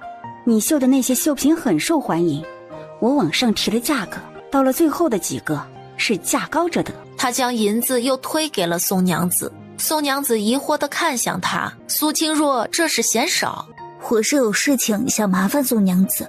是这样，我想买一套宅子，想麻烦宋娘子帮我寻摸寻摸，这20两算是定金，事成以后我必重谢。嗨，那不是啥大事。你想买个什么样的？首先，周围邻居要和善的，你也知道我家有个读书人。其次，至少是个独门独院，1进2进的都可以。再有，太贵的我买不起，你也知道我只是一个做丫鬟的，还要供弟弟读书。放心，交给我就是，我一定给你寻摸一个满意的宅子。宋娘子看他要走，你等一下。他走进里面的库房，一会儿就拿着一匹布走了出来。这个是以前的商家送来的残次品，你要不嫌弃，拿回去裁来做鞋底都是好的。这不太好吧？要不是当初花了大价钱，我真想全送人了。你不知道，我一看见那些布匹，就一口气堵在胸口，闷得慌。塞翁失马，焉知非福，说不定宋娘子你的福气就来了。那就借若若的吉言。这个是做什么的？像布又不像布。你不是总说想换家里的窗纱吗？这个是绣楼老板送的烟罗纱，不过是残次品，拿来糊窗户倒是不错。这么好看的料子，用来做窗纱好可惜的。我乍一看还以为你拿来准备糊灯笼呢。糊灯笼做什么？苏清若跟不上白姬的思路，马上七夕了呀。哎，若若，你说我们拿这个糊灯笼怎么样啊？灯笼不是都用纸糊的吗？用烟罗纱会不会太浪费了？这样才特别啊！如果若若再给绣上我的生肖，那就更好了。我就把它放在床头，天天都可以看见。白姬越想越美，缠着苏清若答应。那你去找管家要点做灯笼的骨架和材料，我这会儿抓紧绣，我们1人做一个。说干就干，苏清若拿出工具就开始裁布料、画花样。哇，这个好漂亮啊！若若，这次的灯笼是我最喜欢的。你这手艺啊，可以出师了。若若，不如我们多做点，拿出去卖怎么样啊？你觉得能不能赚钱？我们卖多少钱合适啊？哎，停！你刚才做这个花了多久？好像有1炷香，半个时辰，足足1个时辰啊，那么久啊！我还以为最多1炷香呢。不过你倒是给了我一个思路，你这个灯笼借我用一下。苏清若拿过兔子灯就往外走。哎，你去哪儿啊？天黑就要落钥匙了。我知道，马上就回来。若若跑这么急做什么？可是有什么东西掉了？啊，还好，我担心你关门了，刚好赶上。我来是给你这个。这个花灯很精致，你哪里买的？有没有感觉熟悉的地方？这个绣花有点像是你的绣法，只有你最喜欢将几种针法糅合在一起绣。这个面料怎么像我今天拿给你的？宋娘子本来不确定，越看越像。她瞬间明白了苏清若的意思，眼里露出了感激。若若，我就说过你是我今生的贵人。说吧，这次我们怎么合作？这个想法是我一个朋友想出来的，这个兔子灯也是他做的。我的想法是这样，你找做花灯的商户，我们预定一部分花灯的骨架，各种样子的都要一点，然后你让绣楼的绣娘这几天全部都来绣花灯的布料。这个对绣工要求不高，只要会平绣就可以，只是关键的部分要绣工好点的绣娘来绣，剩下的就安排手巧的人将布料裁好，固定到骨架上面。我们只有10多天的时间，这10多天只有全靠你张罗。至于合作方式，你说了算，我唯一的要求就是算我朋友一份，毕竟这个是他的主意。没有问题，那我们按照3-3-4来分如何？你4，我们和你朋友占3。那怎么行啊？我们又没有出钱，也没有出力。这样吧，我和我朋友占4，你占6。若若，你不知道，你和你的朋友能帮我把那堆面料解决了，就是帮我最大的忙。我是压根儿没有想到它还可以变成钱。这一次你一定听我的。那就按照往常的惯例，5-5分，我和我朋友占5。宋娘子还准备说，苏清若就急忙推她。哎，快走吧，一会儿小豆子要哭着找娘了。你再晚一会儿就进不来了。婆婆拿回去给小孙子舔舔嘴。婆子这才高高兴兴地侧开身子，让她进了门。白姬正在门口着急地张望，看见苏清若进了门，这才松了一口气。啊，你跑哪里去了？都不给我说一声。是惦记着你的这个兔子灯吧？那是肯定的，这可是我做的最满意的一个灯，我还等着七夕的时候拿出去炫耀一番呢。走，我们快回去，我有件好事情要告诉你。啊，什么好事啊？你快说说。回去再说，小心隔墙有耳。说话间，两人手挽手的就走远了。府里的丫鬟怎么这么没有规矩？都过了落钥匙的时间才从外面回来，守门的婆子是怎么守的？墨尘，你去和安管家说一声，今后过了落钥匙的时间，一律不准进府。婆子如果守不好门户，直接换人。叔叔，你说真的？我们能分到5成？叔叔，你好厉害啊！我也觉得我很厉害。若若，我只拿1成就好了，我都没有出什么力，其他的都归你。白姬想起娘给她说过，做人不要太贪心，不是自己的钱财不要拿。宋娘子的布料放在那里已经3年了，却一直没有处理掉，对她来说就如同废料。她今日好心给了我1块，而我呢，好心带给你糊窗纱，你呢，将这些废料变成了灯笼。宋娘子用这个创意，可以将她仓库里的废料全部变成银子。虽然我们没有出钱出力，但是我们出了主意，这就是价值。所以我们的5成也是平分。如果你不同意，下次再有好事情，我就不带你了。好了好了，我知道了，一切都听你的。好啦，我该回去了，今天太累了。苏清若拿起自己的包袱，溜回了凌云阁的耳房，正好被走到游廊的穆圣安看个正着。墨尘，究竟是怎么回事？怎么还要丫鬟溜回来？回世子画，这个就是刚才您在大门处碰到的丫鬟。这丫鬟是在侯府里迷路了吗？从大门走到凌云阁要那么久。穆圣安清了清喉咙，你说太子让我七夕去巡逻？是。墨尘嘴角止不住上扬，他使劲低着头，不让世子瞧见。行了，再低脖子就要断了。穆圣安哪里看不出太子安排他去巡逻的含义？他想让穆圣安去看看，能不能碰见不一样的会让他心动的女子。七夕节到了，我们这会儿出府去吗？白姬点点头。你这是准备和谁私奔吗？连行李都打包好了。嘿，我带的好东西。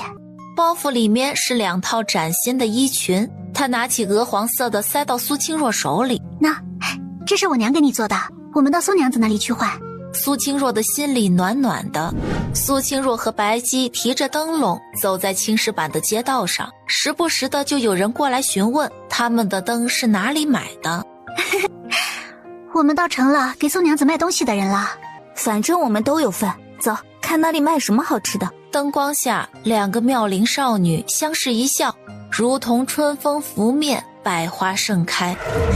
小美人可需要哥哥陪。白姬立马挡到苏清若的面前。滚开，再过来我们就喊人了。滚开，再过来我们就喊人了。他要喊人了，我好害怕啊。来，喊个哥哥来听听。我们可是侯府的人，你们就不怕世子要了你们的命？哎呦，是侯府的人啊，哥哥和妹妹是你情我愿，世子也不会棒打鸳鸯吧？凑上去闻了闻，这侯府的姑娘就是不一样，这连着香气儿呀都不一般。苏清若左右一看，旁边商铺门边放着一把扫帚，他冲过去拿起扫帚就对着2人打过去。死婊子，竟敢打我！苏清若急忙拉着白姬就往外跑。站住，小娘们儿，今天不给你好看，老子就滚出圣经。没一会儿，2人就被再次追上了。跑啊，怎么不跑了？小娘批，竟敢打老子，老子今天就干到你求饶。哎，那个归你，这个归我。不要过来，我们喊人了。呵呵，喊你喊呀，喊大声一点。救命，来人，有流氓。今晚是七夕，都是男女相会的日子，连衙役都早早下班了。救命，谁会来救命？小美人儿，哥哥来救你了。若若快跑，别管我。苏清若心一横，狠狠地朝他的裆部踹了一脚。你们给我放开他！高个子一把推开白姬。算了算了，我们只是和妹子开个玩笑，不要放过2个小娘皮，差点断了老子的子孙根儿。是你们先调戏我们姐妹在先，我们姐妹为了自保才会出手。俗话说，不打不相识，不如我们各退一步，两相安好。我相信你们也不愿意和侯府成为敌人吧？狗屁！你们是侯府的人，老子他娘的还是宫里的人呢。今天老子不出这口气，老子就横着滚出圣经。墨尘，如他的愿。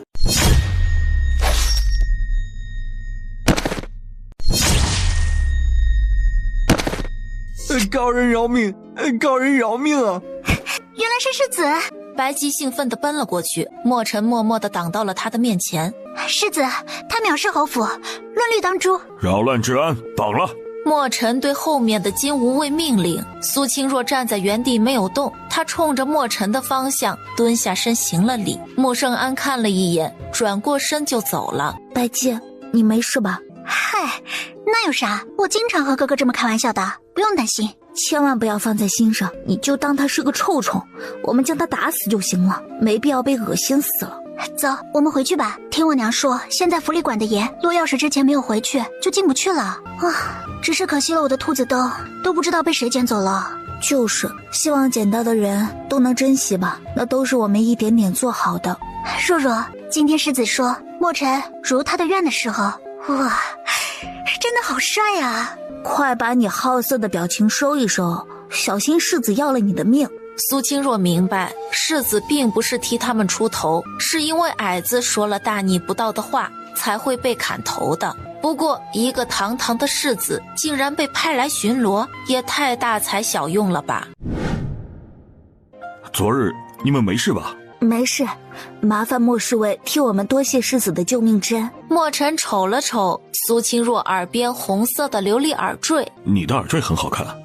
苏清若心跳停止了一瞬。啊，这是安平郡主赏的，我也觉得很好看。墨尘转身走了，仿佛就是为了过来问一句夸一句。苏清若捂着自己砰砰砰直跳的心口，狐妹子不要脸。苏清若看着白芍转身离开，一脸莫名其妙，有毛病，又没有勾引她的男人，没事儿骂啥人啊？奴婢见过二爷。二爷穆胜平也上下打量着面前的丫鬟。你认识本公子？苏清若垂着头，不知道怎么回答这么幼稚的问题。远处白姬急匆匆地赶了过来。奴婢参见二爷，世子刚才正在四处寻找二爷呢。是吗？本公子还有事，先行一步。抬腿就往外走。二爷，世子的凌渊阁往这边走。白姬这么一喊，只见穆胜平走得更快了，3步2步就不见了身影。白姬回头看见苏清若微张着嘴，看着二爷消失的方向。难道你不知道二爷最怕世子爷了？你是不知道，以前夫人往世子身边塞丫鬟，她塞一次，二爷就被世子喊去揍一次，每次二爷都被打得鼻青脸肿的。有一日，夫人就跑到侯爷面前去告状，世子跟侯爷说他和二爷切磋功夫呢，他还说侯府将来就要靠他和二爷，二爷学文不行，那就要学会武，两样之中必须要选一样，不能让侯府败落在他们两兄弟手里。你猜后来怎么着？侯爷竟然同意了，还斥责夫人不能妇人之仁，耽搁二爷。苏清若想到那个冷冰冰的世子，的确是他能做出来的损招。不过你下次看见二爷的时候要躲远一点，夫人最厌烦长相好看的丫鬟和二爷说话了。二爷好色，只要稍微有点姿色的女子，他都恨不能摸上一摸。他院子里的丫鬟每个都和他有一腿。之前有个3等丫鬟爬了床，四处打着二爷的旗号，被夫人活活打死了。当时府里的好多丫鬟都拿钱想去填那个坑，无非就是梦想着可以有朝一日飞上枝头，却没想过会不会有命享受。我知道了，下次我看见他都绕道走。世子，你将所有的蜜饯都吃完了？你拿钱去买。大夫说你已经不用喝药了。穆胜安背后的伤口这次恢复得很快，结痂都已经脱落。世子，大夫夸赞您这次伤口愈合得很好，多亏照顾人细心。你看这需不需要奖赏点什么？墨尘，你还知道找本世子要奖赏了呀？伺候本世子不应该是你的荣幸吗？要不要本世子赏你2个钉锤啊？卑职说的不是自己，说的是那丫鬟。哪个丫鬟？就是之前给你上药的丫鬟的，多亏了她，你的伤口才好得那么快。你看上她了？卑职不敢。不敢你这么为她说话。是卑子僭越了，求世子责罚。起来吧，这次就算了。墨尘，记住，人不能有软肋，一旦有了软肋，就有了任人拿捏的把柄。墨尘出去了，穆胜安恍惚记起了后背凉凉的被鹅毛拂过的记忆。大哥，赌钱输了，还是怡红楼又来了新的姑娘？没有，我最近都很听话的，都有好好练武，没有出门。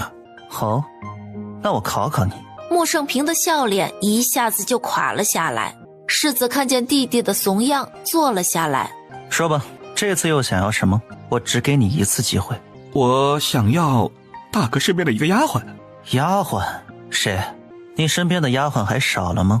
怎么都要到我的身边来了？穆胜安皱着眉，他身边的丫鬟什么时候勾搭上了二弟？按照他说，这种勾引主子的丫鬟就应该赶出去。大哥如果将这丫鬟给我，我就改邪归正，将其他丫鬟全部都放出去。而且从今以后，你让我朝东，我绝不朝西；你让我撵鸡，我绝不撵狗。什么乱七八糟的？叫什么名字？二弟不知道她叫什么名字，只知道她是你通房身边的丫头。墨尘，卑职在。你去将通房及身边的丫鬟一块喊过来。你想要的人是谁？世子，奴婢可是你的人，你不能将奴婢给二爷。你想跟我走，我还不愿意呢。你刚才不是信誓旦旦吗？怎么看到人反而犹豫了？穆胜平闭着眼睛，指着苏清若说：“他。”一时之间，屋内静默下来。二爷，奴婢错了。那天奴婢扫地是真的没有看见二爷从奴婢身后路过，奴婢真是不小心打到二爷的，奴婢给您赔不是，求二爷饶过奴婢吧。屋里原本各种表情的人都纷纷看向了穆胜平。你，穆胜平没想到苏清若会这样做，穆胜安的唇角压抑不住的上扬。二弟，作为男人要大度，不能因为丫鬟无心打了你，你就要将她要过去放到跟前折磨。大哥，我没这么想。穆胜平气坏了，这个丫鬟竟然摆他一道。行了行了，难得我今日休沐，走去练武场，我们两兄弟好好切磋一下。不了，我还要去给父亲母亲请安呢。话音还没落，人已经窜出去了。你留下来，其他人出去。穆胜安指着苏清若说：你叫什么？回世子的话，奴婢叫苏清若。苏清若，二爷为什么指名要你？奴婢之前在花园里扫地，不小心打到了二爷，可能二爷觉得失了面子。你为何去打扫花园？苏清若的心里咯噔一下。奴婢来之前就是打扫花园的，那里有个朋友，奴婢那天是去找他的。朋友？穆胜安嗤了一声。看来本世子房里的事情太少了，所以你才会跑去院子里帮朋友做事。要不然就是你那个朋友偷懒，所以你去帮他做。苏清若垂着头不说话，他知道说多错多。既然这样，从今天起，本世子房里的清扫全部由你来负责。苏清若惊诧地抬起头，世子这个房间很大，如果他一个人打扫，他就没有多余的时间绣花了。怎么还嫌少？要不加上墨尘的房间？卑职的房间自己能打扫。奴婢知道了。苏清若走出房间，墨尘走过去，低声告诉他哪些东西可以动，哪些东西千万别碰。苏清若低低的应着声。穆胜安看着苏清若和墨尘温温柔柔的说话，心里不知怎的升起一丝烦躁。墨尘，你过来给我磨墨。墨尘一听，急忙走过来。苏清若将博古架擦完了，接着开始擦书架。今天天气好，你把这一排的书全部拿出去晒晒。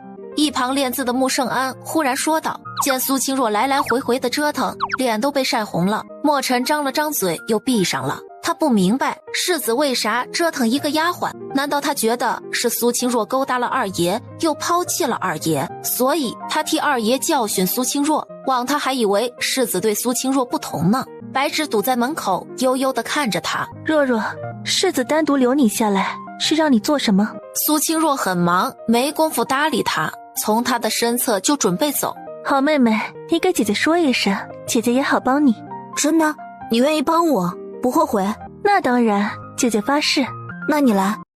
喏，世子让晒书，就麻烦姐姐了。你耍我？不是姐姐问世子让我做什么吗？这可是世子千叮咛万嘱咐的，姐姐可不能敷衍。顺便告诉姐姐，世子在书房里练字，姐姐晒完书后可以抱进来，放进书架里。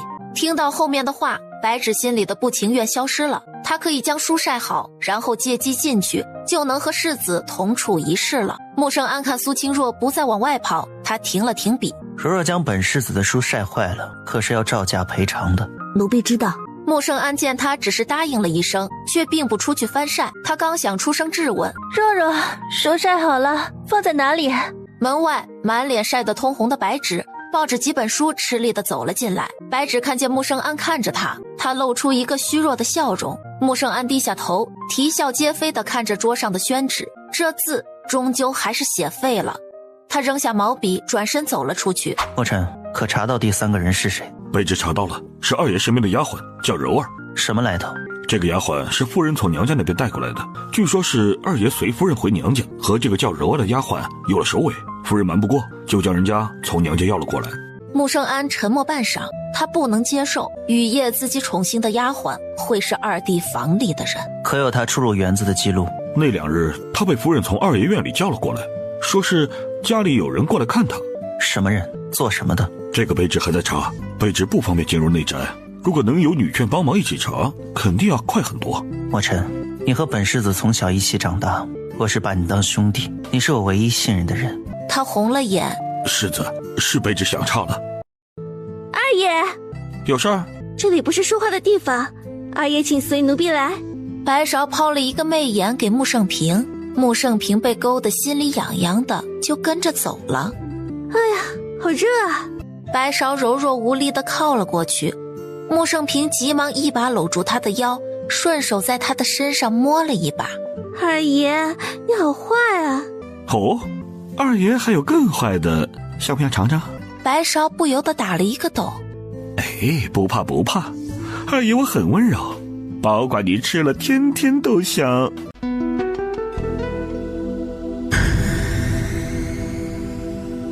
片刻之后，亭子里2个人才依依不舍地分开来。二爷，如今奴婢可是你的人了，你可不能忘了承诺奴婢的。忘不了，改日二爷我就去找大哥把你要过来。你这小妖精，差点把二爷的魂都给勾走了。大哥，你这字写的也太好看了，和哥哥的一比，二弟的字那简直像狗爬一样。这次来是想清楚了。想清楚了，我大人有大量，不和小丫鬟一般计较。大哥，我和丫鬟白芍情投意合，你看能不能将她给我？白药。穆圣安皱眉，卑职去将人喊来。白芍一扭一扭地走了进来。奴婢见过世子，二爷。穆圣安的毛笔一抖，苏清若不由得停下手里的工具，看向白芍，这才发现白芍眉眼之间有一股不一样的风情在流转。二爷提出要你去伺候，你可愿意？奴婢愿意。既然是郎情妾意的事情，穆圣安当然不会棒打鸳鸯，他挥挥手表示同意了。被折腾了几天的苏清若终于迎来了穆修。前几日宋娘子就送信进来，让苏清若抽空去拿银两。宋娘子将账册拿过来，算账给苏清若听，减去开支，利润一共是4760两。就这么几天就赚了几千两，苏清若被惊呆了。这是2380两。苏清若取出银票，将80两银锭子退了回去。这个就当租金吧。妹子，这下你手上有钱了，之前给你看的房子，你需不需要买大一点的？苏清若摇摇头，银两她有别的安排，总不能坐吃山空啊。那行，正好我这会儿有时间，我带你去瞅瞅。那感情好。宋娘子带着苏清若来到了一个雕梁画栋的宅子前，苏清若一看就喜欢上了。这里肯定很贵吧？这家要价500两，据我所知还可以谈。苏清若很疑惑，这么大一个2进的院子，地段也不错，怎么要价不高？卖家是个落魄的学子，这是他家的祖产，反正祖产多，卖个1套2套的维持生计就可以。苏清若点点头，读书人是很多都不通俗务的。这样看看房主能少多少？那走，我带你去跟房主谈。方便吗？方便，他天天都在书局抄书。宋娘子直接让车夫赶到书局。宋娘子可是看过房子的，如果喜欢，鄙人还可以退让一些。苏清若听罢，不由得上下打量了此人，身上的长衫已经洗得发白，袖口和领口都已经磨起毛。如果我们诚心买，你可少到多少？最少也要460两。对方脸上露出苦涩的表情。好，成交，我买了。你将祖宅卖了，住在哪里？四海为家，天当席，地当被。你手上的钱足以够你买一套小宅子，安稳度日。多谢姑娘关心，那笔钱小生有别的用处。吴伟做了一个揖，转身走了。唉，他有个从小带他到大的老仆人，得了重病，需要人参续命，他多半拿钱买那个去了。听说吴小哥以前天资聪颖，可惜时运不济，屡试不中，再加上家中有个重病的病人，花钱如流水，哪里还交得起学费？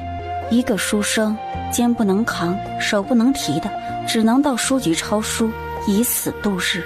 苏清若笑了笑，这世间不如意的比比皆是，一边思索新家如何布置，一边去学堂接弟弟下学。姐姐，怎么租了马车？快上来，我带你去个地方。去哪里？还要乘马车？去了你就知道了，一个大惊喜。昭昭，我们有家了。苏清昭如梦一般抬脚走了进去，他很仔细地将房间里每一个角落检查了一遍，又在书房里流连了很久。今后他写字看书终于有了属于自己的地方。姐姐一定花了很多钱吧？放心，弟弟今后全部都给姐姐赚回来。赚钱的事情有姐姐呢，你呢有另外的重要事情去做。姐姐，弟弟知道我们要为父母报仇，你放心，我一定会努力的，努力做到高处，让真相大白天下，为父母报仇。好，我们快回去吧，嬷嬷一定等着急了。白姬看着手里的银票，她呆呆地看着苏清若。若若，你掐我一下，使劲掐。苏清若一脸好笑地看着白姬，伸手在她的手臂上掐了一下。好痛啊！看来我不是做梦，我真的赚钱了，我赚钱了。嘘，怎么会这么多啊？若若，你不会是连你那份也一块给我了吧？或者是宋娘子算错了？白姬长这么大，拿过最多的就是1两银子。你尽管把心放到肚子里，宋娘子是生意人，怎么可能算错？还有，这个是你的那份，我的那份啊，已经花掉了。白姬呆住了，1000多两就花掉了？就算是买吃的，也够他吃一辈子了，好不？我拿那钱买了他2进的宅子，就在东城，花了500两。若若，你都买宅子了？若若，你没有家了呢？苏清若点点头，然后告诉他宅子长什么样，他订购了些什么东西，准备什么时间去打扫。你下次木修的时候，我和你一起去，我帮你一起打扫。好，到时候我给你留一间房间，只要你高兴了就过来住。不要，我要和你睡一间屋。好好好，我们睡一间屋。哎，你的钱够不够啊？把我这份一块拿去用呗。不用，你一会儿啊，赶紧拿去给婶子放好，丢了可没地儿哭。若若，你说一个花灯怎么就赚那么多的钱啊？怎么往年我们都没有想到这个呢？其实这个钱不算多，这次的钱看着多，第一个是因为宋娘子没有算布料钱，你也知道她那堆面料全是残次品，而且这次几百个灯笼才消耗了一半。第二个，宋娘子说了，明年就不再算合伙了，相当于我们只赚了一个点子钱，真正的赚钱赢家是宋娘子。这么说来，我们并没有占她的便宜啊，那我心里就踏实了。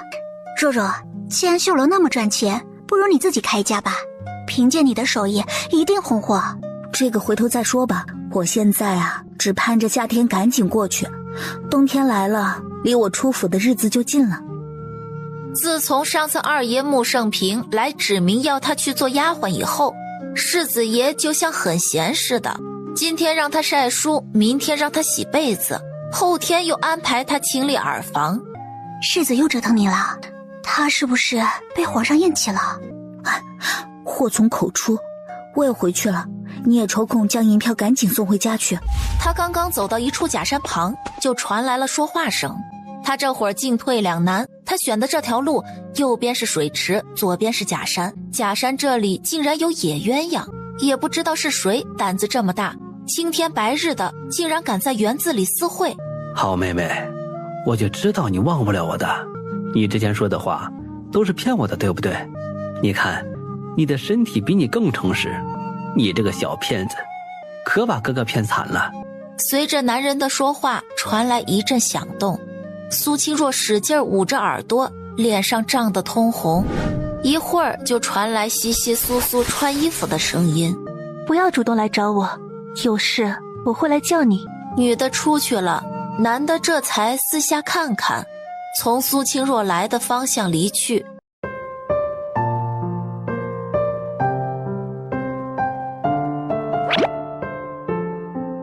你绣的那个是做什么用的？回世子的话是个炕瓶。这会儿苏清若无比后悔，看来这个丫头的事情还是太少了。她在外面忙得团团转，一个丫鬟竟然可以舒服地坐在椅子上，喝着热茶，看着风景。本世子的衣服该换新的了。哦，卑职明天让绣楼的人过来量尺寸。穆圣安斜着眼看了他一眼，莫尘忽然一个机灵，他福如心智。苏姑娘，你给世子量下尺寸，给世子做一套新衣裳。我怎么，本世子不配让你做衣裳？回世子，您的衣服都是绣房的管事亲自给做的，奴婢只是一个粗使丫鬟，还不够格给世子做衣裳，恐世子传出去有人笑话。本世子想让谁做，谁敢质疑？再说是本世子穿衣服，你担心什么？看着丫鬟憋屈的模样，穆圣安的心情好多了。穆圣安站起来，冲着苏清若伸开双手：“不用量身，只要世子的旧衣服就可以。以前的不合身了，重新量尺寸。”先量肩宽，然后是臂长、臂围、后背宽，接下来要量胸围。苏清若红着脸，侧着身子，尽量伸长手，用记号尺去测量。你这样能测准吗？穆圣安说话喷出来的气打在苏清若的脸上，暖暖的。苏清若的脸红的仿佛要滴出水来。穆圣安张着手臂看着自己胸前的小丫鬟，丫鬟很瘦，在她宽广的胸膛前就像一株菟丝花，身上有股淡淡的幽香，让她有种熟悉感。穆圣安还在寻思，这个丫鬟的身形和那天宠幸的丫鬟很像。所有的尺寸量好，墨尘带他去库房选布料。穆圣安决定一定要搞明白，他那天宠幸的丫鬟究竟是谁。墨尘，那个柔儿查的怎么样了？卑职查过了，那丫鬟那2天都在夫人的院里，没有出来。那2天刚好是她的月幸之日，因为她每次这个日子都会喊大夫看诊，那日也不例外。穆圣安暗中松了一口气，排除了第3人，那只剩眼皮子底下的2人，究竟会是哪一个呢？穆圣安忽然记起，当时打闪电的时候，他看见女子胸脯上有一颗红色的胭脂痣，可是这个位置是敏感的位置，除非同床共枕，要不然压根儿没有机会查询。而这个证据他只能自己去验证，墨尘没办法代替。墨尘，那个通房最近可有查到什么？卑职查到，最近丫鬟白芷也在查当初领了琉璃耳坠的人都有谁。他干嘛查这个？然后呢？他的母亲魏婆子在夫人院子里当差，所以就告诉他丫鬟柔儿那2天请大夫的事儿。继续。后面几天，卑职不是和世子一起出去忙了吗？卑职这就去查。墨尘转身溜走，既然要给世子做衣裳，他还是想借一件旧的衣裳借鉴一下，试探性的喊了2声：“墨尘，墨尘。”没人，怎么弄？世子，世子。看来2人应该是出去了。他咬了咬牙，走到里屋世子放置衣服的柜子旁，他开始使劲掀开柜子，探头趴进去拿。因为是旧衣裳，他当时整理的时候就放置在最底下去了，这会儿想要拿出来就有点困难。你是谁？你在做什么？你是谁？你在做什么？他挣扎着从箱子里爬出来，才看见穆圣安脸色阴沉地看着他。奴婢是来拿您的旧衣裳的。你拿旧衣裳做什么？还有，未经过本世子的允许，你怎么进来的？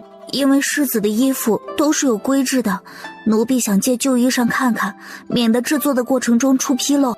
奴婢进门的时候敲了门，没有人应声，奴婢着急就进来了。未经本世子允许，私自进屋，还私自翻动东西，在这里跪1个时辰。苏清若跪下，他开始反省，这事儿确实是他僭越了。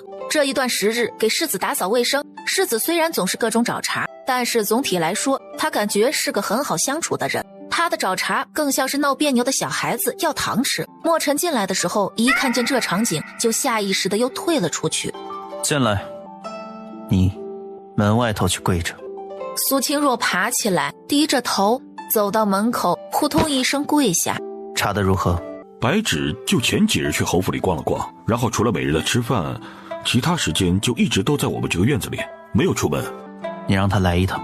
白芷一听世子召唤，很快就打扮得妥帖的过来了。他走到门口，看见跪在地上的苏清若，脚步顿了一下，接着就毫不犹豫地跨了进去。奴婢白芷见过世子殿下。起来吧，叫你来是有几个问题问你。初夏那个雨夜，你在哪里做什么？白芷咬着嘴唇，似乎难以启齿。说，最好是老实说，要不然你也知道欺骗本世子的下场。回世子，那天夜里奴婢当值。你是一直都在房里，还是中途出去过？可有证人？奴婢中途出去过，这个奴婢之前的丫鬟白芍可以作证。什么时辰出去的？奴婢没注意，只是记得出去的时候还没有下雨，回来的时候雨已经小了。你为什么让你娘查当初的耳坠有几个？白芷心里咯噔一下，奴婢是嫉妒。奴婢一直爱慕世子，能为世子解毒，奴婢觉得很幸运。能成为世子的通房，是奴婢有生以来过得最幸福的日子。可是，奴婢来这么久了，世子甭说宠幸，就是来看奴婢一眼都不愿意。府里的人都嘲笑奴婢鸡飞蛋打，可奴婢为了世子，连死都愿意。但是，世子，您却一直都不相信，那晚宠幸的人是奴婢，所以奴婢嫉妒了。奴婢就想看看，还有几个像奴婢这样，能为世子生，为世子死的丫鬟。穆圣安目光悠悠地看着他，白芷也不退怯地看着他。世子穆圣安忽然对着他就笑了，白芷的脸一下子被羞红了。前几日你去府里的院子里做什么？见了什么人？白芷刚才还羞红的脸一下子变得煞白。奴婢就是心里烦闷，去水池边逛了逛。穆圣安看他眼神犹疑，知道他说了谎，挥挥手示意他可以走了。白芷急忙退出门外，长长的舒了一口气。苏清若低着头回味着刚才两人的对话，看来白芷不仅冒认通房的名，关键是还偷偷给世子戴绿帽子，这可是欺君大罪。他跟着白芷，迟早有一天会被他拖累死。他现在知道的秘密越来越多了，怎么弄？他不会还没等到出府就被世子嘎了吧？接连3天3夜的奋战，苏清若终于将衣服做出来了。可是他要如何离开白芷呢？安平郡主回来的第2天就提出要见见穆圣安的通房。奴婢白芷拜见安平郡主。安平郡主冲着白芷招手，你上前来，让本宫好好瞧瞧。白芷走到面前半步处停了下来。是个漂亮的，难怪安安上心了。怎么没有带本宫给的见面礼呀？回郡主的话，奴婢怕丢了。好孩子，不怕不怕，本宫那里还多着呢，尽管带。他又瞅了瞅远处的苏清若，怎么只有一个粗使丫鬟？原本有一个贴身丫鬟，被二爷要走了。安管家，老奴在。你回去选2个丫鬟给他送过去，一个世子通房，怎么只能有一个粗使丫鬟？这太寒酸了。你叫什么来着？奴婢苏清若。你不是家生子？侯府的家生子都是主子赐的名字，比如白芍、白姬。对，奴婢是5年前进府的。既然都要出府了，就换个活计吧。安管家，白芷那里不用他伺候了。是。主子身边的丫鬟要跟得越久才越忠心，主子也更有时间考察下人的品性。太好了，若若，我们俩又能在一起了。我娘一听说郡主娘娘要派人去伺候白芷，就猜到你要被退出来。她跟安管家提前打了招呼，让管家将你分配回来，让你和婶子多费心了。还有安平郡主真是个好人。等穆圣安忙完回府，接连几日的忙碌，等他休沐的时候，才发现白芷身边伺候的人全部换了。是祖母提出来的。是，安平郡主说，既然要出府的人，就没有必要在主子身边伺候。他到什么时候解除契约？卑职问过管家，是年底。如果是年底就要出府，那么和那晚的黑衣人就没有关系。这是他做好的衣裳，就放在卑职的房里了。拿去放在柜子里吧。打扫院子的活计很轻松，但是总会碰到一些不想碰到的人。现在的白芷已然俨然像个大家小姐了。若若妹妹，如今你可要向姐姐行礼了呢。我们主子现在是魏姨娘。奴婢见过魏姨娘。免礼，快起来。妹妹，姐姐和你说笑的呢。哎，我不和你说了，世子还等着我回去给他磨墨呢。丫鬟扶着他停停袅袅地走远了。白姬从一旁的树丛里跑出来。他怎么跑这里来了？还能为啥？过来炫耀炫耀，她升成姨娘了。苏清若心里有种说不清的感觉，世子那么清高的一个人，竟然被戴了绿帽子也不知道。而白芍听说白芷被提为姨娘，又不干了，扭着穆圣平也要将她提为姨娘。自从白芍来了以后，二爷穆圣平就不去他们的房里了。穆胜平原来身边的几个通房丫鬟就恨死了白芍，他们纷纷跑去侯夫人那里告状。夫人，白芍那个丫鬟太过分了，大白天的和二爷关在房里乱来。就是，前面想提为姨娘，将二爷那个脸挠了个花，奴婢看着都心疼。他还怂恿二爷给他买金钗，要不然就不让二爷上床。哪有通房丫鬟让爷睡榻上的？二爷以前在我们的劝说下都开始知道上进了，结果他给二爷说人就要及时行乐，那么累做什么？夫人，你看他都教爷些什么东西？侯夫人最初以为只是儿子内院里的争风吃醋，可是越听她越心惊。她带着粗使婆子气汹汹的就杀到了院子里去了。白芍和穆胜平在房里厮混，房门给踢开的时候被众人看个正着。将那个小贱人给我绑起来！就这样，白芷被捆起来打了20大板，在床上养了大半个月才活了过来。这日，太子约穆胜安去茶楼喝茶。你这长袍哪家定做的？这手工都超过了宫里的绣娘了。这家里的绣娘做的也没啥独特的。你来告诉你家主子，独特在哪儿？墨尘这才看见衣服上面的粼粼波纹。是的，的确独特。我们上去吧。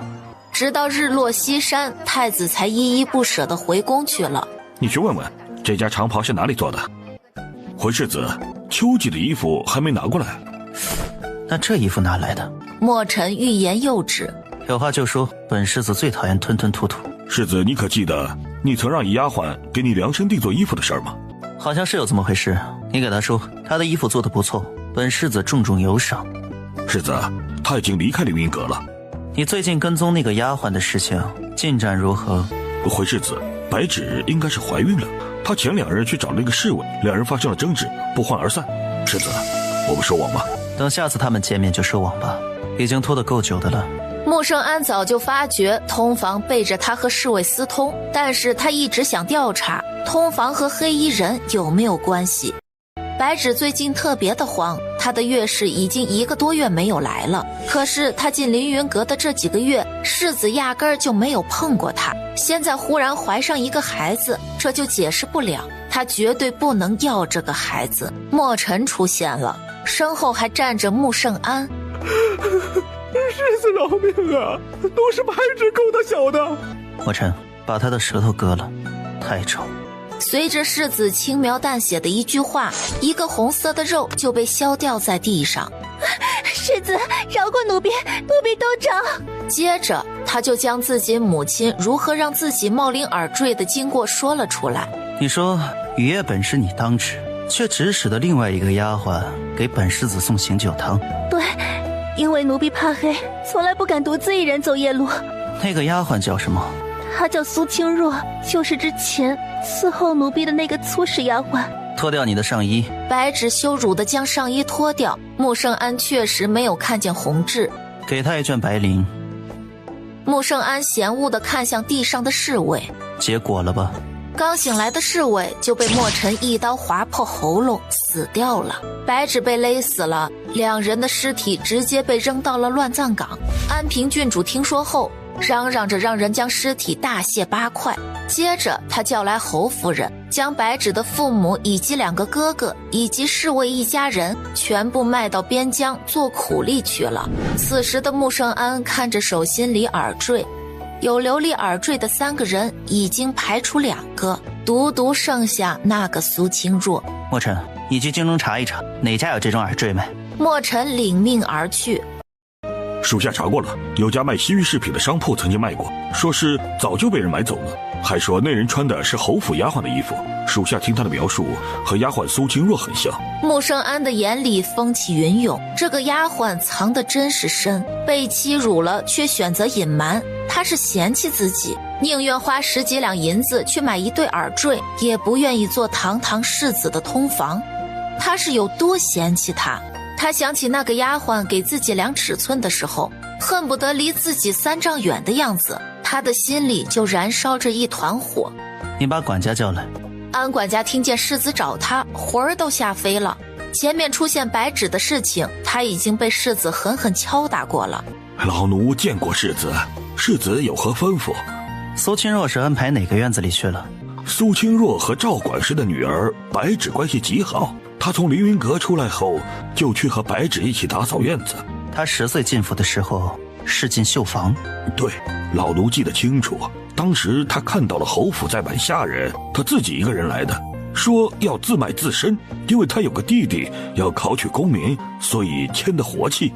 她家是哪里的？从哪里来？做什么的？5年前南部出现了水患，卖儿卖女的人家多的是，当时只是要一个粗使丫鬟，而且只是活气，就没拷问那么多。秋试结果不是已经出了吗？听说他弟弟考了一个3甲，主要还是太小了，经验不够。12岁考入3甲，不错。世子，刑部的飞鸽传书。墨尘走进来，递给穆圣安一张纸条。穆圣安展开1目10行的看完。墨尘，备马，随我出去一趟。苏清若天天都在掰着手指头算时间，还有10日，他就可以离开侯府和弟弟团聚了。若若，你的赎金准备好没有？你问过管家没有？要多少银两啊？我当初卖身银子是8两，赎身的话最多翻一番吧，10几两银子的备着有的。若若，我真的舍不得你。我也舍不得你，不过今后你每个月的木休就可以来找我玩，到时候我给你做好吃的。可是我不想和你分开。他是家生子，一辈子都不可能离开侯府。白姬，我很谢谢你这5年对我的照顾，还有你爹和你娘，每次婶儿给你做衣裳必然有我一套，真的很感谢。话说我爹娘待你确实比待我好，他们的口头禅就是这是若若爱吃的，这个若若穿起来一定好看。有时候我都怀疑你才是他们亲生的。你瞎想些啥？就看你和叔婶长得那么像的份上，就可以证明你绝对是你爹娘亲生的，我敢发誓。你说到这个我相信，因为就你这漂亮的长相，我爹和我娘就生不出来。若若，你的母亲一定是个漂亮的人吧？我娘当年可漂亮了，我父亲说求娶了很久才娶到我娘的呢。我小的时候别人都说我像我娘，我弟弟像捡来的，因为他谁都不像。大会儿昭昭只要一听到说他是父亲母亲从路边捡来的，就会嚎啕大哭。我那会儿经常作弄他，说要带他去找他的亲生父母，不能赖在我家不走。那你的父亲凶吗？你娘肯定不会像我娘那样凶巴巴的。我的父亲性子很柔和，从不和人红脸，我娘更是一个性情温婉的水乡女子，连骂人都不会。可是就是这样一对性情温和的夫妻，竟然有人下手害死他们。若若，你怎么哭了？可是想你的爹娘了。是这风太大了，吹的。哭？5年前他的眼泪就哭干了。他发过誓，没有找到凶手报仇雪恨之前，他都不会哭。你说什么？我赎身要给50两银子。他在侯府做了5年，每个月的月钱加在一起都没有50两，他还要倒拿钱给侯府。我明明记得当年说的，只要卖身钱的双倍就可以的。那是当年，现在就是这样。你回去准备银子去吧。苏清若有银子，上次赚的1000多两，买宅子也才花了一半。我娘私下里去给你问了，说是你绣工好，侯府培养了你，所以才将赎身钱提高的。2人商量了1个晚上，都没有想到解决的办法。算了，不就是50两吗？50两换来自由，也是划算的买卖。苏清若拿到自己的良籍文书，眼泪都出来了。从今开始，她恢复了自由身。她背上包袱，踏出了侯府，呼吸着外面的空气，感觉都新鲜了很多。然后转身就看见世子穆圣安骑在一头高大的白马上，正悠悠地盯着他。他定了定心神，目不斜视地从马旁走过。站住！本世子丢了重要的东西，现怀疑是你偷了。穆圣安看着扭过头来，一脸不可置信的表情看着他的苏清若。墨尘，将他带回凌云阁。说完，他就拨转马头走了。走吧。墨尘，你家世子丢什么东西了？我没有拿你家世子的东西。墨尘同情地看着苏清若，世子有没有丢东西他不知道，他只知道世子一路上跑死了几匹马，紧追慢赶的就为了拦住苏清若。还好刚好赶上，要不然安管家今晚就该打包袱走人了。苏清若的茶水喝了一杯又一杯，穆圣安还是没有回来，他又不敢走。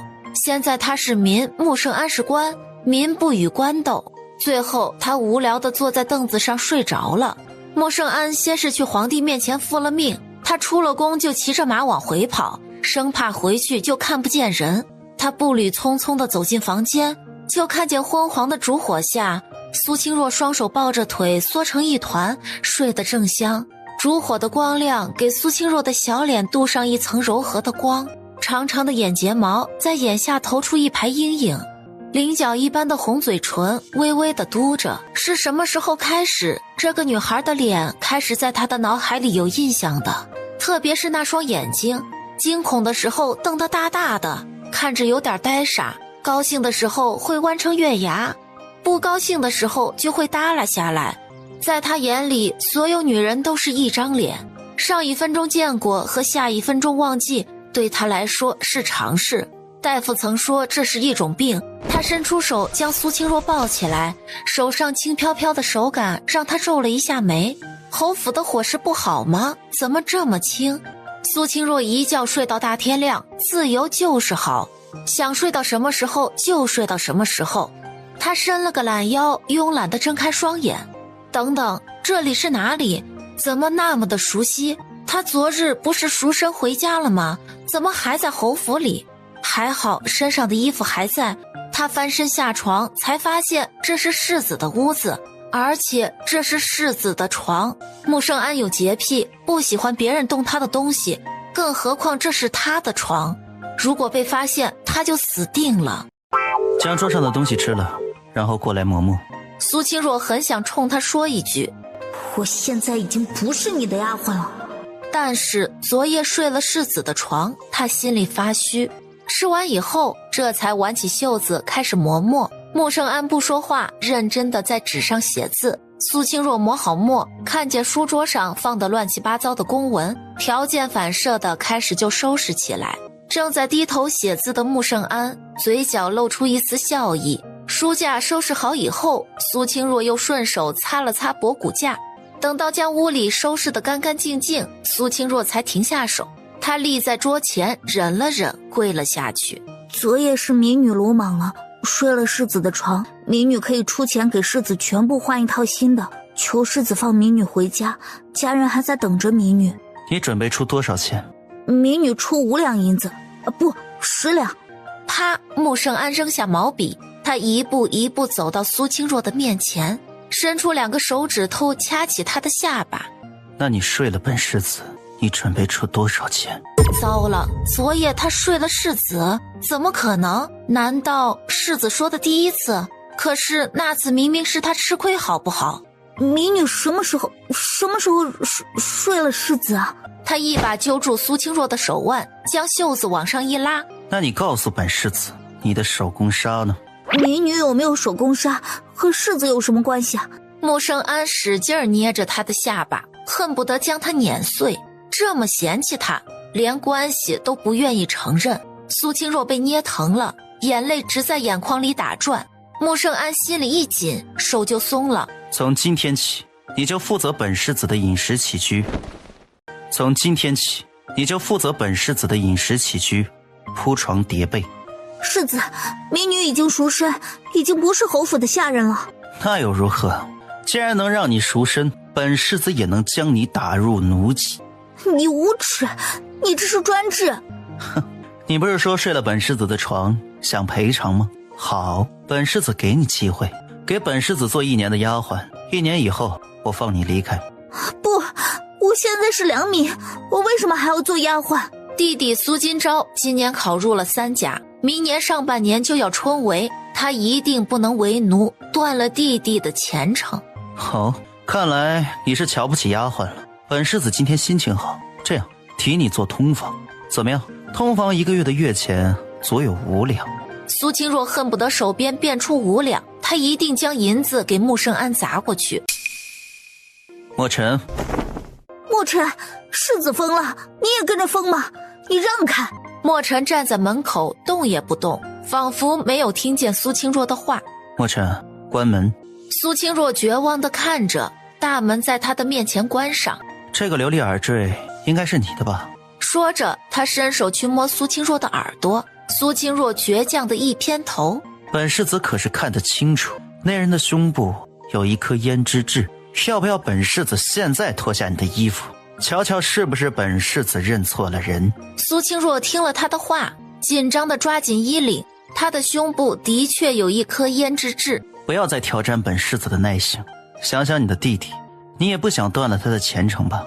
苏清昭是他的软肋，他狠狠地瞪了穆圣安一眼，走到一旁坐下来。麾下启梦。世子，可不可以给我的家人传个信？我已经1晚上没有回去了，他们肯定很担心。墨尘，你听见了？是，属下这就去。苏清若心里咯噔一下，世子这是连他的家在哪里都知道了。你家在状元街桂花巷15号，本世子说话算话，只需你再做1年的通房。5年都过去了，1年的时间很短。苏清若不明白穆圣安为什么执着地要求他多留1年。那我还睡以前的房间吗？既然是通房，那肯定是和本世子睡一张床。以前的白纸都住的隔壁。他不是本世子的通房，本世子没有动他一个指头。他拿起自己的包袱放到书房窗边的榻上。那我睡这里。他见穆圣安没有反对，这才去找来褥子铺上。冬夜白天短，很快就到了用晚膳的时间。苏清若看世子进食的速度，然后给他布菜。他看见穆圣安避开青椒将蛋吃了，世子不吃辣。苏清若看着一桌清淡的菜，似乎明白了。接下来他开始有意无意的就夹点辣椒放进世子的碗里，多夹几次穆圣安就知道苏清若是故意的。他放下筷子，将碗推给苏清若，吃掉。吃就吃，他又不怕辣。穆圣安唇角勾了勾，看他吃得香，他也给自己舀了一点。穆圣安习惯每日饭后就要去练武场锻炼，等他回来的时候，苏清若已经将床铺铺好。伺候本世子沐浴。伺候本世子沐浴。我叫墨尘进来。你喊墨尘就再加1年。浴桶里的水冒着热气，苏清若还在门口琢磨。还不进来？来了来了。他埋着头快步走进去。擦背。苏清若看着趴在浴桶边的穆圣安，挥了挥拳头，浑然没有发觉灯光将他张牙舞爪的样子映射到了地上。苏清若想着手里的毛巾是插满钢钉的砧板，最好能把皮都搓洗下来。等他真正下手的时候，才看见穆圣安整个后背全是各种伤疤。他心下起了怜惜，母亲没了，父亲又那么暴力，穆圣安比他们姐弟俩还惨。穆圣安感受到后背的手搓背的力度越来越温柔。晚上没吃饱？搓背的力量一下子大了起来，他能想到身后的人一定在心里骂自己。他其实也不明白自己为啥非要和他定一个1年之约，也许是因为他是第一个让他看见原来女人可以有那么多面。万一他走了，他看所有的女人又是相同的脸怎么办？1年足够可以治愈他的病。他腾的一下从浴桶里站出来，水花四溅，苏清若的瞌睡一下子就飞了。他急忙背过身，不敢直视。衣服。他拿起板凳上的衣服从身后递了过去。他听见衣服摩擦的窸窣声，穆圣安带着沐浴过后的水汽席卷过他的身旁。记得收拾干净。一句话落在耳边。苏清若醒来的时候已经是华灯初上，想要穆圣安尽早腻歪自己，就要做世子嫌弃的事情。他开始回忆白芷和白芍看见世子的一举一动。穆圣安出去了1整天，这会儿都还没有回来。不过苏清若也习惯了，她准备去找吃的。若若姑娘怎么来了？可是世子有什么吩咐啊？线下还有什么吃的？我想给世子提前备下，到时候他回府就可以吃。今日还有鱼、猪里脊肉，还有蔬菜，锅里煨着黄芪鸽子汤。世子回来的时候，我们现做也来得及。到时候姑娘提前告知我们一声就行。我想亲自给世子做点菜，麻烦大娘通融一下。哎，那是应该的，我给姑娘打下手。在厨娘满目震惊下，苏清若做了一盆红彤彤的水煮鱼，又做了一盘锅包肉，炝炒白菜。她捞起一块鱼肉，正准备往嘴里塞，本世子都还没有吃，你就先开动了。我是想尝尝味道怎么样。她转过身来，想起早上的决定。世子，今天可是我特意为了你下厨做的哦，你不能辜负我的一片心意，要全部吃光。穆圣安胳膊上起了一层鸡皮疙瘩，他抽回手，片刻，他坐到桌旁，看着面前这一盆红彤彤的菜。你确定是为了本世子专门做的？苏清若点点头，用筷子夹起一片鱼片，递到穆圣安的嘴边。世子快尝尝，看好不好吃。穆圣安看着眼前用亮晶晶的眼睛盯着自己的苏清若，鬼使神差的，他吃下了鱼片，一股麻辣席卷了他的口腔，他差点一口给吐了出来。好吃吧？这可是我最喜欢吃的，下次我还做给您吃。穆圣安很痛苦地将嘴里的鱼片吞了下去，这个酸酸甜甜的，是您爱吃的口味。苏清若竟然知道他喜欢吃的是酸甜口味，莫名的，穆圣安沉重了一天的心情好了很多。在苏清若的哄骗下，穆圣安不知不觉吃了一些水煮鱼片。当他反应过来的时候，肚子里已经像着了火一样。世子您不吃了吗？还有那么多呢。赏你了。他觉得自己再做下去也会变成红彤彤的了。谢世子。忙活了半天，苏清若终于吃上了心心念念的水煮鱼。苏清若收拾好一切的时候，穆圣安难得的还在书房下棋。苏清若将身子靠到穆圣安的手臂，装作柔弱无骨的样子。哎呀，有点头晕。穆圣安皱了皱眉头，他挪开了手臂，苏清若差点摔到地上。果然，穆圣安讨厌主动贴上去的女人。哎呀，世子你好坏啊！穆圣安一把扶开他的手，走了开去。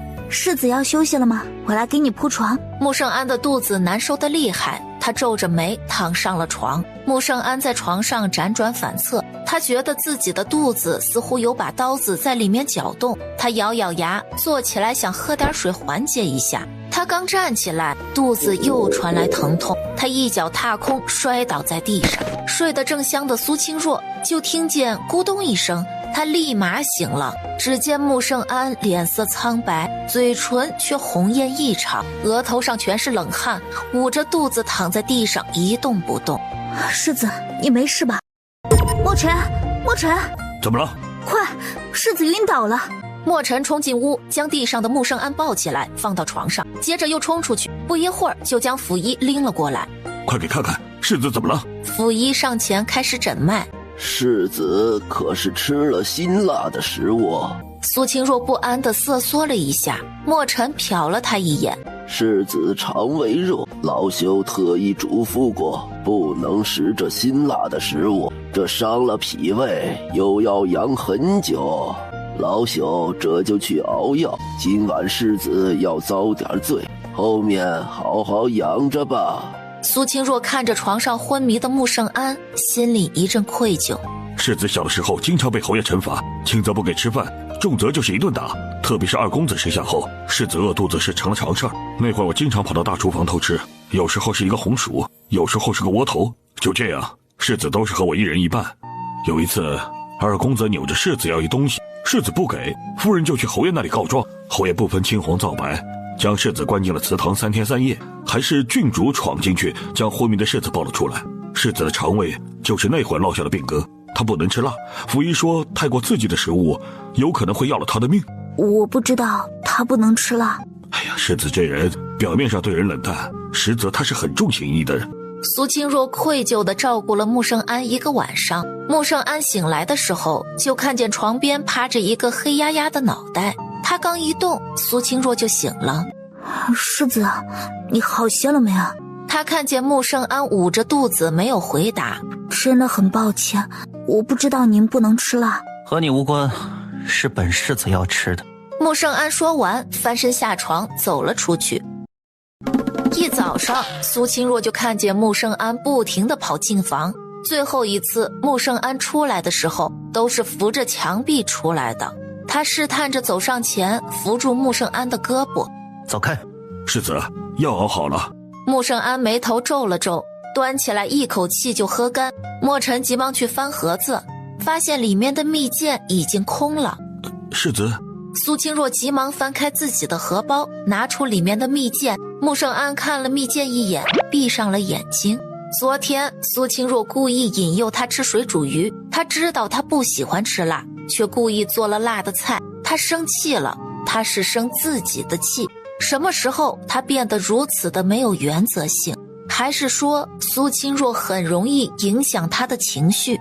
苏清若知道穆圣安生气了，他每次生气就是这样，不说话也不理人。他去了大厨房，想给世子做点好吃的。世子的饭食还是我们来做吧，就不劳烦若若姑娘了。苏清若被赶了出来。若若，真是你啊！白姬，你怎么在这儿？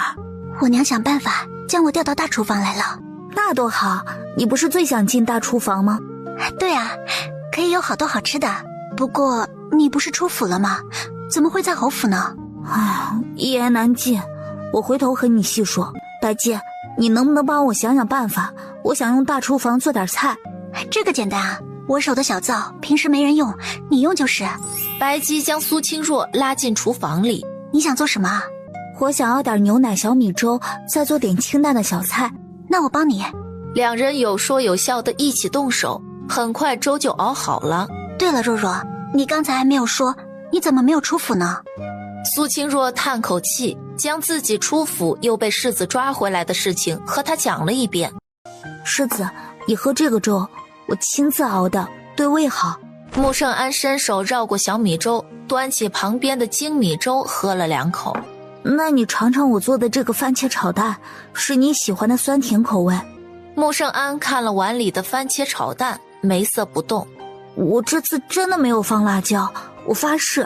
穆圣安看向了一旁的清炒素菜，穆圣安又喝了2口粥，就放下筷子不吃了。早上跑了几趟净房，又服了大夫开的药，他觉得身体好多了。寒冷的冬夜，他一个人在训练场上，忽然他看见了熟悉的黑衣人，他追了过去。黑衣人好像感觉后面有人追踪自己，他几个纵跃就不见了身影。穆圣安寻找了一圈，没有发现人影。他一边思索黑衣人的来路，一边回到了凌云阁。远远的，他就看见苏清若站在廊下。你在这里做什么？我在赏月。穆圣安看了天空上面清朗的明月，用狐疑的眼睛看着苏清若。这么冷的天，看月亮。上一次他碰到黑衣人，苏清若也在园子里。穆圣安觉得苏清若身上的秘密越来越多。你刚才有没有看见什么人？没有啊，就我一个人。苏清若觉得世子看他的眼神很奇怪。我进去了，外面真的太冷。年关要到了，穆圣安终于允许苏清若回去看望亲人。昭昭、嬷嬷，我回来了。苏清昭的书啪嗒一声就掉到了地上，他蓦地站起来就跑了出去。果然，他看见苏清若站在院子里，正冲他笑。他控制不住的就跑过去，一把抱住了姐姐。好了，姐姐这不是回来了吗？走，我们进屋，外面太冷了。嬷嬷呢？怎么没有看见？嬷嬷听说你要回来，她去买菜去了，说给你做好吃的。姐姐，这次你待几天？明天我就回去了。苏清若看弟弟情绪有点低落。你不用担心，好好读书就是。我最多1年就回来了，也许还用不上1年。究竟是为什么？难道是姐姐赎金不够？不是，姐姐的户籍已经是2级。接着苏清若给弟弟讲了世子和他定了1年之约的事情。姐姐现在唯独担心的就是会不会对你的科考有影响。姐姐，我想过了，明年的春闱我不准备参加，我想明年重考。苏清若以为是自己的原因阻碍了苏清昭的春闱，眼泪一下子就涌了出来。姐姐，你别哭，不是因为你，是我觉得这次考得不太理想。你真的想好了，不是因为姐姐的原因才放弃的？我什么时候骗过姐姐？姐姐，世子为什么要多留你1年？我想了很久也想不明白，可能他就是一时的冲动吧，等过了这阵子，估计他就后悔了。我本来还想托夫子给姐姐说媒呢，现在看来只有等明年再说了。你操心自己的事情就好，姐姐的事情姐姐心里有数。我现在作为一家之主，我不为姐姐操心，还为谁操心啊？等你当上了大官，你还担心你姐姐嫁不出去？也对，姐姐，我去温习，你也休息一会儿。说完，苏清昭就匆忙走进自己的屋里，拾起书本继续看起来。苏清若看着弟弟的身影，却若有所思。也许这一辈子她不会结婚了吧？如果大婚当日丈夫发现没有落红，一定会将她休弃回来的。如果是那样，还不如一开始就不嫁，大不了她就梳了头发当姑子去。世子，郡主让您过去一趟。还有这位姑娘。穆圣安看了苏清若一眼，苏清若低着头，仿佛没有听见。他站起来，从苏清若的身旁走过，跟着。苏清若低着头，跟着世子跨进了安平郡主的院子。孙儿给祖母请安。奴婢给安平郡主请安。起来，快过来坐。苏清若站在椅子后方，规规矩矩地站着。这就是你新的通房？安平郡主打量着苏清若。你抬起头来。苏清若慢慢地抬起头，视线不敢直视。本宫是不是见过你呀？苏清若不知道怎么回答，看向了穆圣安。她叫苏清若，以前是伺候白芷的粗使丫鬟。安平郡主的脸色垮了下来，她认为一定是苏清若勾引了穆圣安，她不喜欢不安分的。穆圣安看到安平郡主的脸色，猜到祖母肯定误会了。之前被宠幸的是他，但是呢，被别人冒名顶替了。穆圣安解释，他不解释还好，一解释，安平郡主的脸色更黑了。你下去吧，我们祖孙说点体己话。苏清若给两人行了礼，就往凌云阁走去。祖母不喜欢他，他配不上你。不过一个通房，说不上配不配的。祖母房里的丫鬟，你随便挑一个也比他强啊。听说他已经赎身，你更没有必要紧抓着不放。如果你愿意，祖母去给你挑选更好的妾室。穆圣安无奈地看着祖母。祖母，孙儿一直有个事情没有和您说。孙儿有脸盲症，这种症状只是针对所有看见的女子。在孙儿眼里，所有的女子都是一张脸，上一秒接触过的人，下一秒孙儿也会认不出来。这个病可是要紧，怎么没有听你说？一定是你那个拎不清的父亲造成的。早知道当初就该让你祖父多打他几棒。没事，祖母不用担心，只是脸盲而已，不痛不痒。安平郡主看穆圣安不似撒谎，这才放下心来。你这个脸盲症和那个通房又有什么关系？因为孙儿发现孙儿可以记住他的脸，这就像周围的人全是一张白纸，只有他的脸，孙儿能清晰地看见五官。这就是你留下他的原因。孙儿也想知道是病好了，还是只能看见他。孙儿想明白为什么。还有就是当初也是孙儿对不住他，现在就算是对他的补偿吧。那如果你好了，是不是就愿意成家了？那是自然，祖母肯定也是希望孙儿能成家立业的。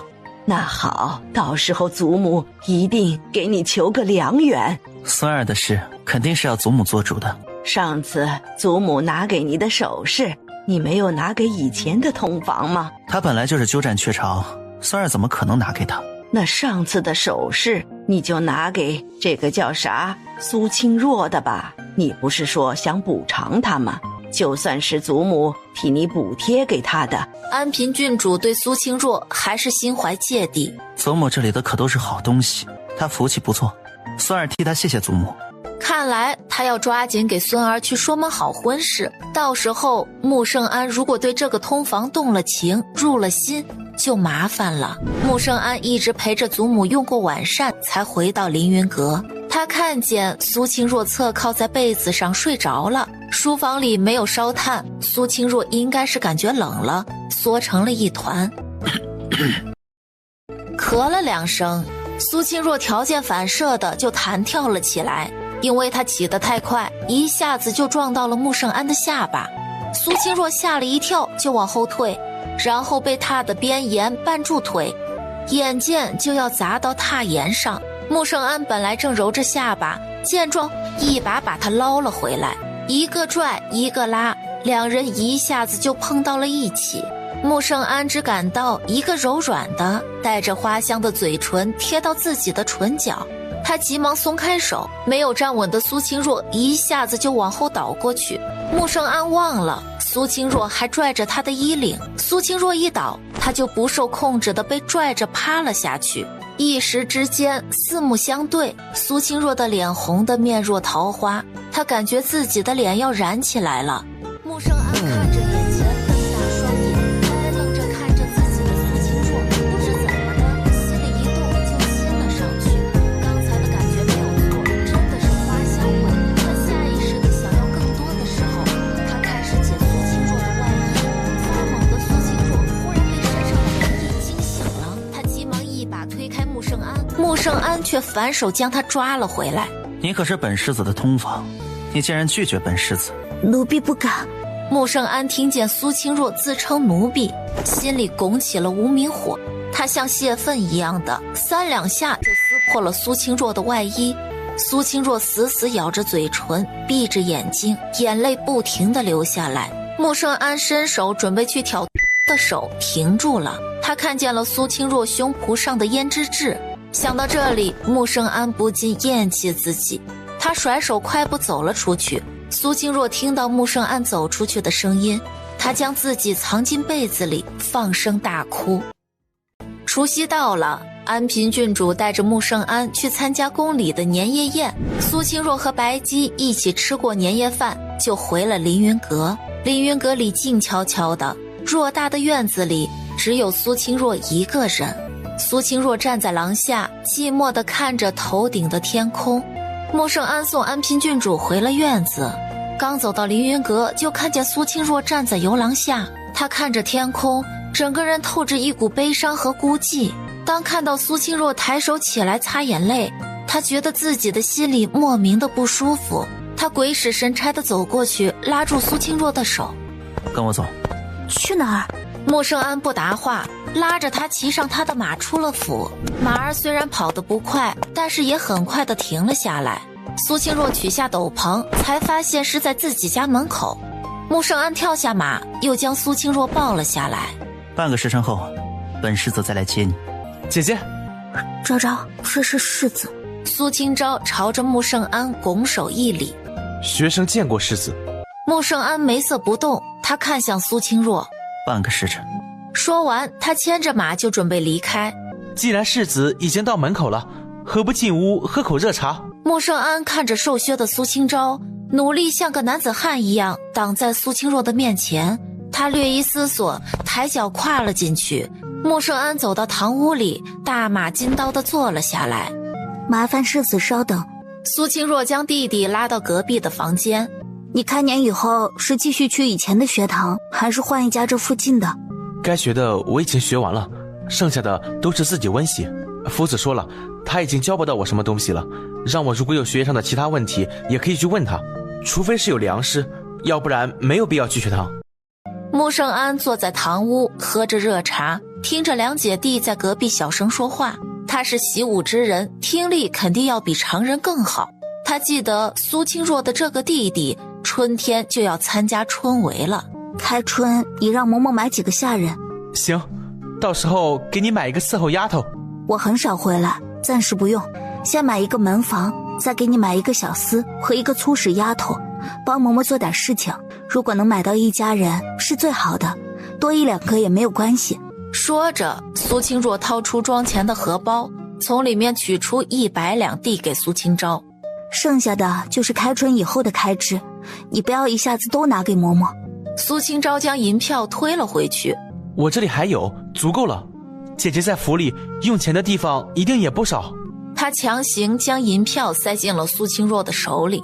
用不了就攒着，姐姐年岁不小了，该为自己攒点嫁妆钱。家里的开支弟弟能够赚到，姐姐不用担心。苏清若看弟弟将他的话都堵回来，笑了。他拍了拍弟弟瘦弱的肩膀。姐姐不担心，一切靠弟弟。苏清昭也笑了。苏清若看时辰已经不早了，我回去了，世子还在外间等。苏清昭抿抿嘴唇，跟在姐姐的身后走了出来。他送两人到门口，看见穆圣安将苏清若抱上马，眉头皱了起来。穆圣安等苏清若坐稳了，也翻身上马。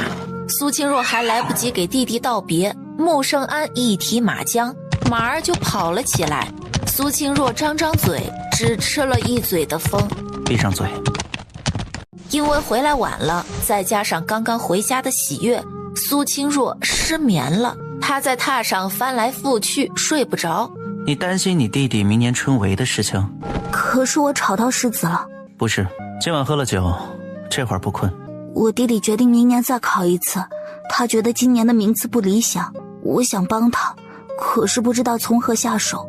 本世子倒是认识几个大儒，就是不知道你弟弟能不能入他们的眼。苏清若高兴地奔下床，连鞋子都来不及穿。世子可说的是真的，真的能帮我弟弟请个大儒。穆圣安看他光着脚踩在青石板上，一把将他拉上床。你弟弟在你眼里就那么重要，连自己身体都不在乎了。苏清若脸红了，他刚才也是情急，忘了这茬。奴婢谢过世子爷。两人共同盖着一床被子，狭小的空间让两人身子挨着身子，被窝里的温度仿佛一下子就高了起来。苏清若女子的幽香似有似无地缠绕在穆圣安的鼻尖，穆圣安感到了心里的躁动，他往旁边挪了挪身子。他一动，旁边本就尴尬不已的苏清若如同兔子一样跳起来。奴婢回去睡了。说完，他窜回了书房的榻上。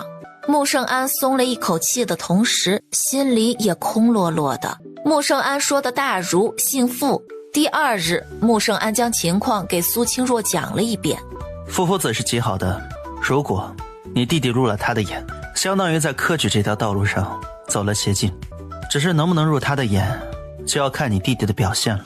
当初穆圣安是无意中听到傅夫子的名声的，他带着墨尘在傅夫子的府外跪了3天3夜，才让傅夫子开了门。当然，如果此路不通，本世子再考虑其他的人。奴婢在此谢过世子。这会儿肯承认是本世子的丫鬟了？是奴婢僭越，请世子恕罪。到了约定的日子，穆圣安就骑着马出门了。苏清若在府里是坐也不是，站也不是，直至太阳下山，穆圣安才回来。苏清若迎上去，凄凄哀哀地看着穆圣安。穆圣安装作没有看见。本世子饿了。苏清若急忙走出去，穆圣安唇角勾了勾。当傅夫子听穆圣安说想要他收徒，剧烈反对，今日直接将两人拒之门外。苏清昭倒也不恼，他拿出包里的书籍，坐到门口的石阶上就开始看起来。穆圣安倒是很惊讶，苏清昭年纪轻轻却如此镇定，空等也无聊，他遂到一旁自顾自地开始练武。中午的时候，苏清昭打开包袱，从里面拿出吃的，邀请穆圣安一起用。这是姐姐准备的拜师礼，看来拜师是无望了，不如世子和我一起吃掉，也不枉姐姐的一片苦心。穆圣安走过去一看，是一些不常见的糕点。这是我们那边的特色，世子可以尝一下，很好吃的。穆圣安尝了一口，确实很好吃，甜而不腻，入口即化。他正准备伸手拿第二块，一个小石子就打了过来，他一个鹞子翻身，才躲过了石子。一个小石子用布兜就成了，犯得着那么大动静儿？傅夫子从门里走出来，一脸嫌弃地看着穆圣安。穆圣安尴尬地摸了摸鼻尖，又被嫌弃了。傅夫子看着坐在石阶上纹丝未动的苏清昭，你为啥不躲啊？太快，躲不了。是你想拜我为师？是学生鲁莽了，学生拙劣，就不打扰夫子清修，学生这就离开。将你手上的食盒拿过来。这是我姐姐备给我夫子吃的，就不劳烦傅夫子了。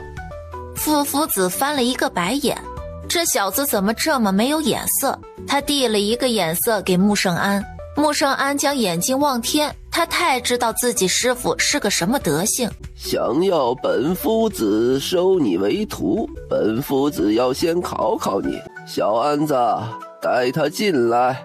穆圣安脚下一滑，差点摔倒在地。苏清昭也一言难尽地看着穆圣安。姐姐说，只要见到了夫子，就将食盒奉上。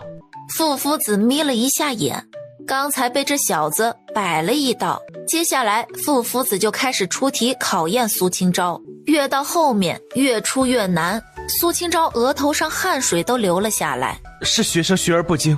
傅夫子得意地摸了摸胡子。穆圣安在一旁简直没眼看，师傅出的那些题，估计朝中大臣都没有几个人能够解答上来。以大欺小也不嫌害臊。傅夫子打开食盒看了看，你们是无都人？苏清若将饭菜在桌子上摆好，他示意苏清若坐下来和他一起用餐。这不行，主仆有别。本世子让你坐你就坐。苏清若拉开椅子落了座。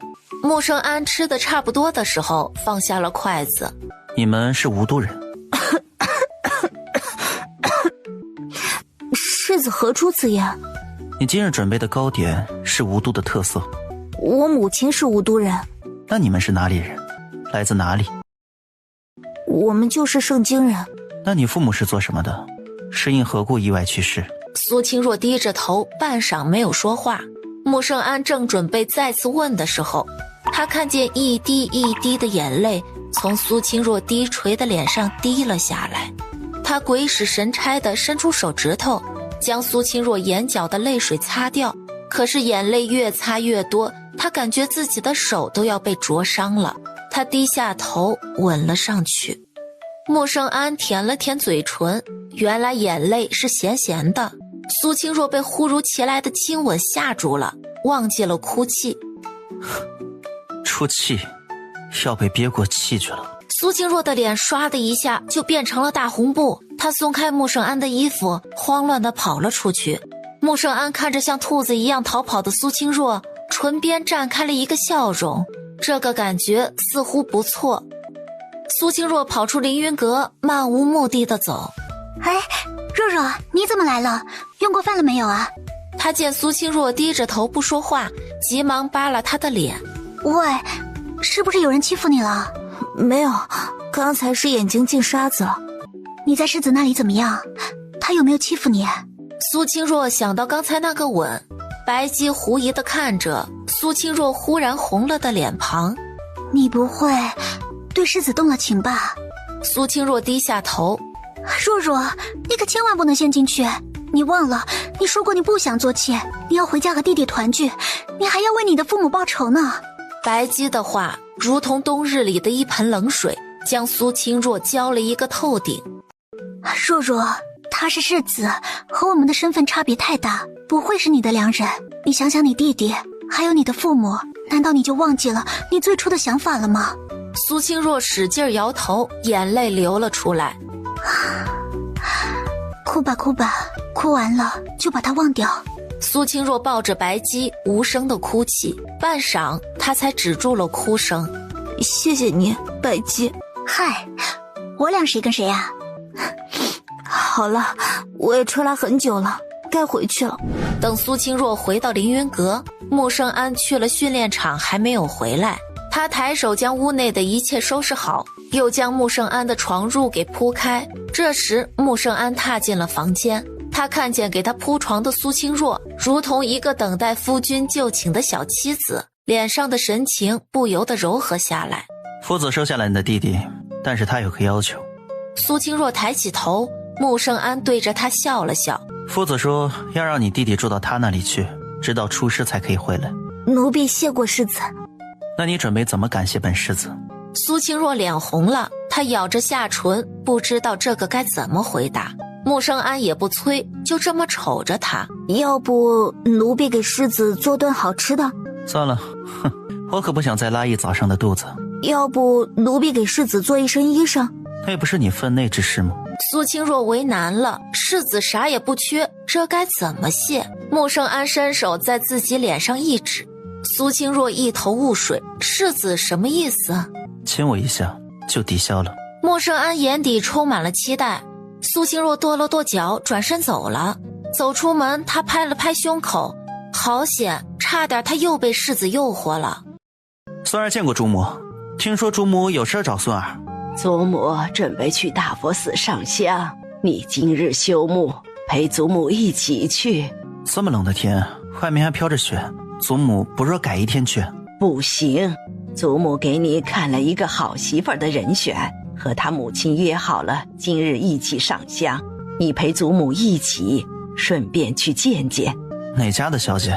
祖母看似很喜欢。礼部尚书家的嫡女，祖母见过几次，是个温柔大方的人，你一定会喜欢的。祖母，您忘了孙儿有脸盲症。无碍，你去看看，万一你已经好了呢？就这样，穆圣安被安平郡主拽着出了侯府。大佛寺门前，安平郡主，这是小女郭柔。柔儿，快见过安平郡主和世子。小女子见过郡主、世子。郡主，你这是才来？走，妾身搀着你去其他的店里拜拜。说着，两人就带着一众的丫鬟婆子走了。穆圣安站在原地，郭柔悄悄地看了他一眼，眼里闪过倾慕的眼光。微风中，身侧飘来淡淡的龙涎香的味道，让他忍不住脸色发红。世子，要不我们去后院走走？听说那里有一片梅林，这时候应该开得正好。穆圣安听完，抬脚就走，郭柔急忙跟在身后。哇，好漂亮！古人云：梅须逊雪三分白，雪却输梅一段香。我觉得是梅花最好的写照，世子觉得呢？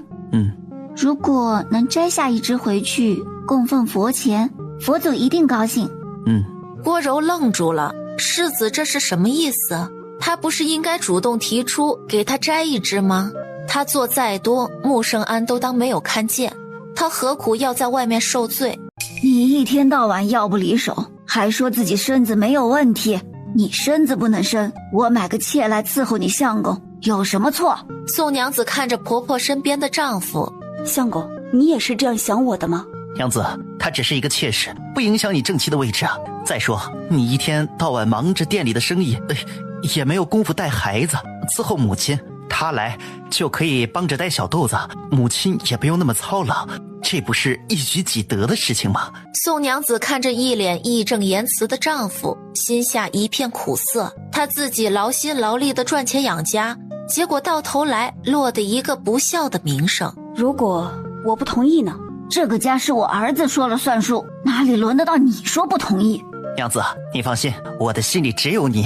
宋娘子看着对面语气凌人的婆婆，想到不久之前她才给她几十两银子，又看了看丈夫，她身上穿的、腰间带的都是她一手一脚置办的，乡下的老屋也是她赚钱以后推了重新翻修过的，她的心底一片悲凉。她转身就看见了站在甬道里的苏清若。你们走吧，我有客人来了。宋婆婆抬手就看见苏清若，撇嘴哼了一声，就带着妾室从她的身边走了过去。不好意思啊，让妹子看笑话了。宋娘子，你没事吧？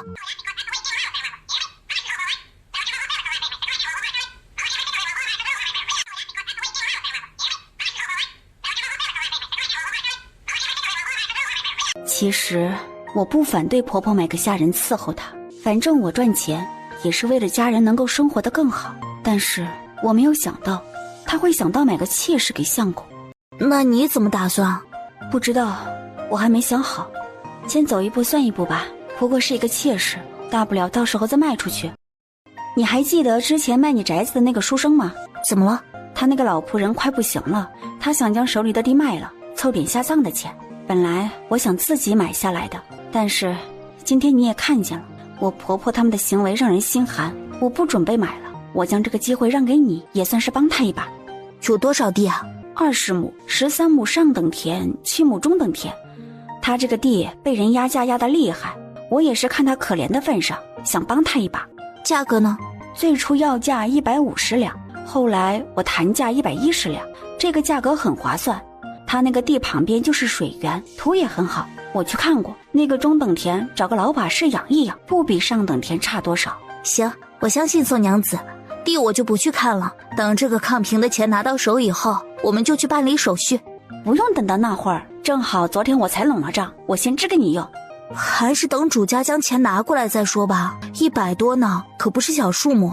不用担心，如果他不要，就冲你这个绣工，我能卖更高的价格。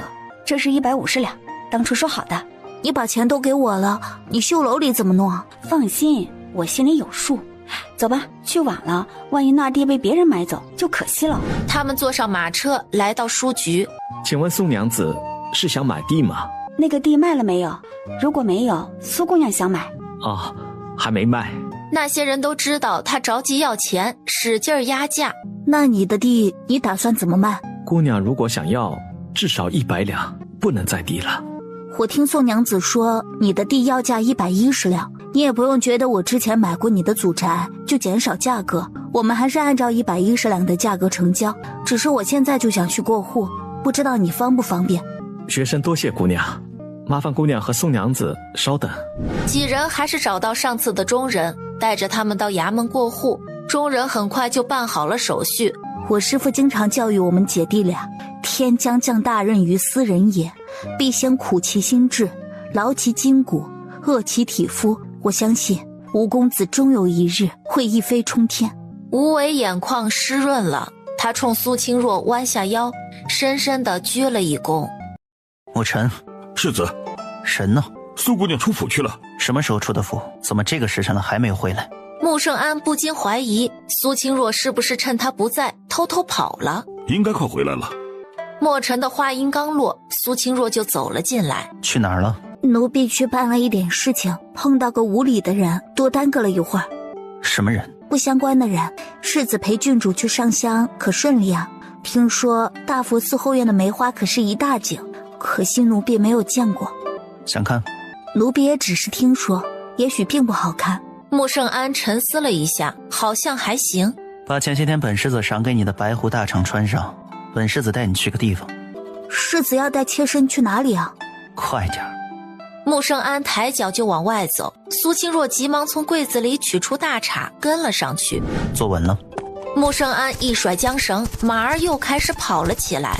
可能是遇到了一个壕沟，马儿一个飞跃落地的时候，苏清若就撞到了穆圣安的胸膛上，吓得他惊呼一声，本能的就环上了穆圣安的腰。这下耳鼻间全是穆圣安身上冷冽的龙涎香的味道，甚至他能听见穆圣安沉稳有力的心跳。他的脸越来越红，最后只有心一横，当自己抱的是块木头，很快就到了一个寺庙前停下来。世子爷带他来这里做什么？求佛？哇，这么多的梅花树啊！苏清若爱不释手地抚摸过花枝，又抬手拉过花朵来嗅。世子，这里的梅花好香好美啊！站在一片红色梅花中，冲着穆圣安笑。穆圣安的心里忽然就像被扔进了一个小石头，荡起了一圈圈的涟漪。世子，您说我们可以摘一束回去吗？想要。穆圣安走上去，选了枝头开得最好的一束，直接折了下来。他举着红色的梅花塞进苏清若的手里。走吧，天色暗下来了。天色不知怎么的忽然暗了下来，风雪更大了。我们必须要快点回去，你一定要抱紧我。世子，小心些。穆圣安没有说话，苏清若听到耳畔穆圣安沉稳的心跳声，莫名的让他安心。身畔是不停飞过的雪花，苏清若却一点都不觉得冷。风雪越来越大，睁眼都看不清前方的路。穆圣安观察了一下四周，将马儿停了下来。世子，我们今晚能赶回去吗？苏清若看着漫天的雪花，满心都是担忧。能，等过会儿风雪小了我们再走，也让马歇一歇。在马上看着穆圣安，苏清若没有察觉到寒冷，在这无遮挡的地方站了一会儿，他就冷得上牙磕下牙。穆圣安听到声音，他一伸手就将苏清若一起裹进他的大肠里。穆圣安像个火炉子一样，须臾，苏清若就感觉身体暖和了过来。两人紧紧靠在一起，天地间仿佛只有他们彼此。过了一会儿，风雪好像小了一点，穆圣安将马牵出来，世子，小心！他拔出了佩剑，往后一滑，这才看清楚身后是一匹狼。这是一匹母狼，看样子快要生产了，肚子很大。把缰绳拉好，不用担心我。母狼趁穆圣安说话的时候，冲着他就扑了过来，一个仰躺，他将手上的剑竖了起来，啪的一声掉在地上，崩开了一滩血。原来他整个肚子被穆圣安剖开了来。我们要马上走，万一狼群来了，会很麻烦。苏清若点点头，又回头看了母狼一眼。世子，你看，他的肚子被剖开了，里面的狼崽子掉了出来。世子，那是狼。可是它那么小，留在这里只有死路一条。苏清若用手帕将小狼包起来，抱进怀里。远远的传来了一阵狼嚎。穆圣安的脸色一变，抱着苏清若就翻身上马。抱歉。穆圣安使劲甩着马缰，马儿也感觉到危险，死命地往前奔跑。没一会儿，穆圣安他们就被狼群追上了。世子，会爬树吗？会。那我一会儿将你送到树杈上，你尽力往上爬。那世子您呢？你先爬上去，我才有空脱身。好。穆圣安驱使着马儿往大树那里驰去。往上爬。苏清若手脚并用，顾不上手上被树枝扎出了血，他尽力爬到最高处。去吧，快跑！马儿也知道危险，滴溜溜地叫了一声，就撒丫子跑远了。狼成个弧形围坐下来，穆圣安抱着手里的剑，直立在树下。一头狼动了，他冲着穆圣安扑了过来。穆圣安轻巧的一个转身，手里的剑滑了下去，狼死了。然后左右两侧的狼都开始同时行动，而一旁的狼王发现了树上的苏清若，他走到树下，围着大树转了几圈。穆圣安正好回头看见，心下一急就分了神。后面的狼扑了过来，在他的腿上咬了一口。这时怀里的小狼发出了微弱的叫声，树下的狼王却听见了，他仰天长啸一声，进攻穆圣安的几匹狼停了下来。狼王又长啸一声，转身跑了，几匹狼这才万分不甘心地追了上去。吓坏了吧？世子，你的腿出血了。不是，就是被咬了一口，没有断。不知道刚才狼群为什么退却，但是我们要赶紧离开，如果狼群再返回来，就麻烦了。可是您的腿都成这样了，怎么走啊？苏清若的眼泪直在眼眶里打转转。走吧。两人深一脚浅一脚地往前走。苏清若扶着穆圣安，越走越觉得穆圣安不对，他整个人似乎都没有力气，全部靠在他的身上。世子，走。这才发现穆圣安的脸烧得通红，糟了，一定是刚才被狼咬的地方有毒。苏清若四下看了看，发现前面的山脚下好像有个山洞。苏清若好不容易将穆圣安拖到稻草的地方，将他放了上去。好冷，好冷，好冷。苏清若甚至听见了他上下牙磕在一起的声音。现在怎么办？他六神无主，忍不住哭了起来，一咬牙坐到他的身边，将他抱到了自己怀里。似乎有了一点效果，穆圣安不再叫冷。苏清若咬了咬牙，下定决心，她将自己的衣服脱掉，然后紧紧地从后面抱住穆圣安。冰冷的感觉让他忍不住打了一个寒战，他没有放手，反而抱得更紧了一些。莫侍卫，那边好像有烟。走。等众人走进去一看，才看见这里是一个山洞。世子穆圣安和苏清若两个人都已经昏迷。世子，世子，这应该是被狼咬了。万幸的地方是伤口及时敷了清热解毒的草药，世子应该发过高烧，现下只是高烧过后有点脱水，所以才昏迷不醒。老夫马上开一服药，你赶紧派人熬好，给世子灌下去，应该很快就会醒来。随后他才来给苏清若把脉，一摸脉搏，他的眉头就皱了起来。这位姑娘不太好，受了惊吓，然后又受了寒，估计寿元不保。你一定要尽全力的救她，不管多贵重的药，只管用。治病救人本是老夫的职责。说来，刚才老夫还迷惑，世子应该发了高烧，会很严重，但是他却安然无恙。现下看来，应该是这位姑娘用了降温的手法。墨尘一听是苏清若救了世子，更是叮嘱大夫一定要救治苏清若。次日一早，穆圣安醒了过来，他觉得浑身酸痛无力，他刚一抬手，床边就有个人影扑过来。世子，你可醒了？扶本世子起来，我要入厕。他想起昨日发生的事情，扭头四下寻找。他呢？啊？苏清若，他在哪儿？他在书房呢，属下扶您过去。墨尘搀扶着穆圣安来到书房，只见苏清若脸色苍白，一动不动地躺着。他这是怎么了？墨尘扶穆圣安到椅子上坐下来，这才将如何发现世子丢了，又是如何找到他的始末讲了一遍。你说，你找到我们的时候，我们在一个山洞里。大夫说您被狼咬了以后，应该是发了高烧，苏姑娘想办法给您退了烧，所以才导致她受了风寒，昏迷不醒。去找个丫鬟过来照顾她。是，属下这就去。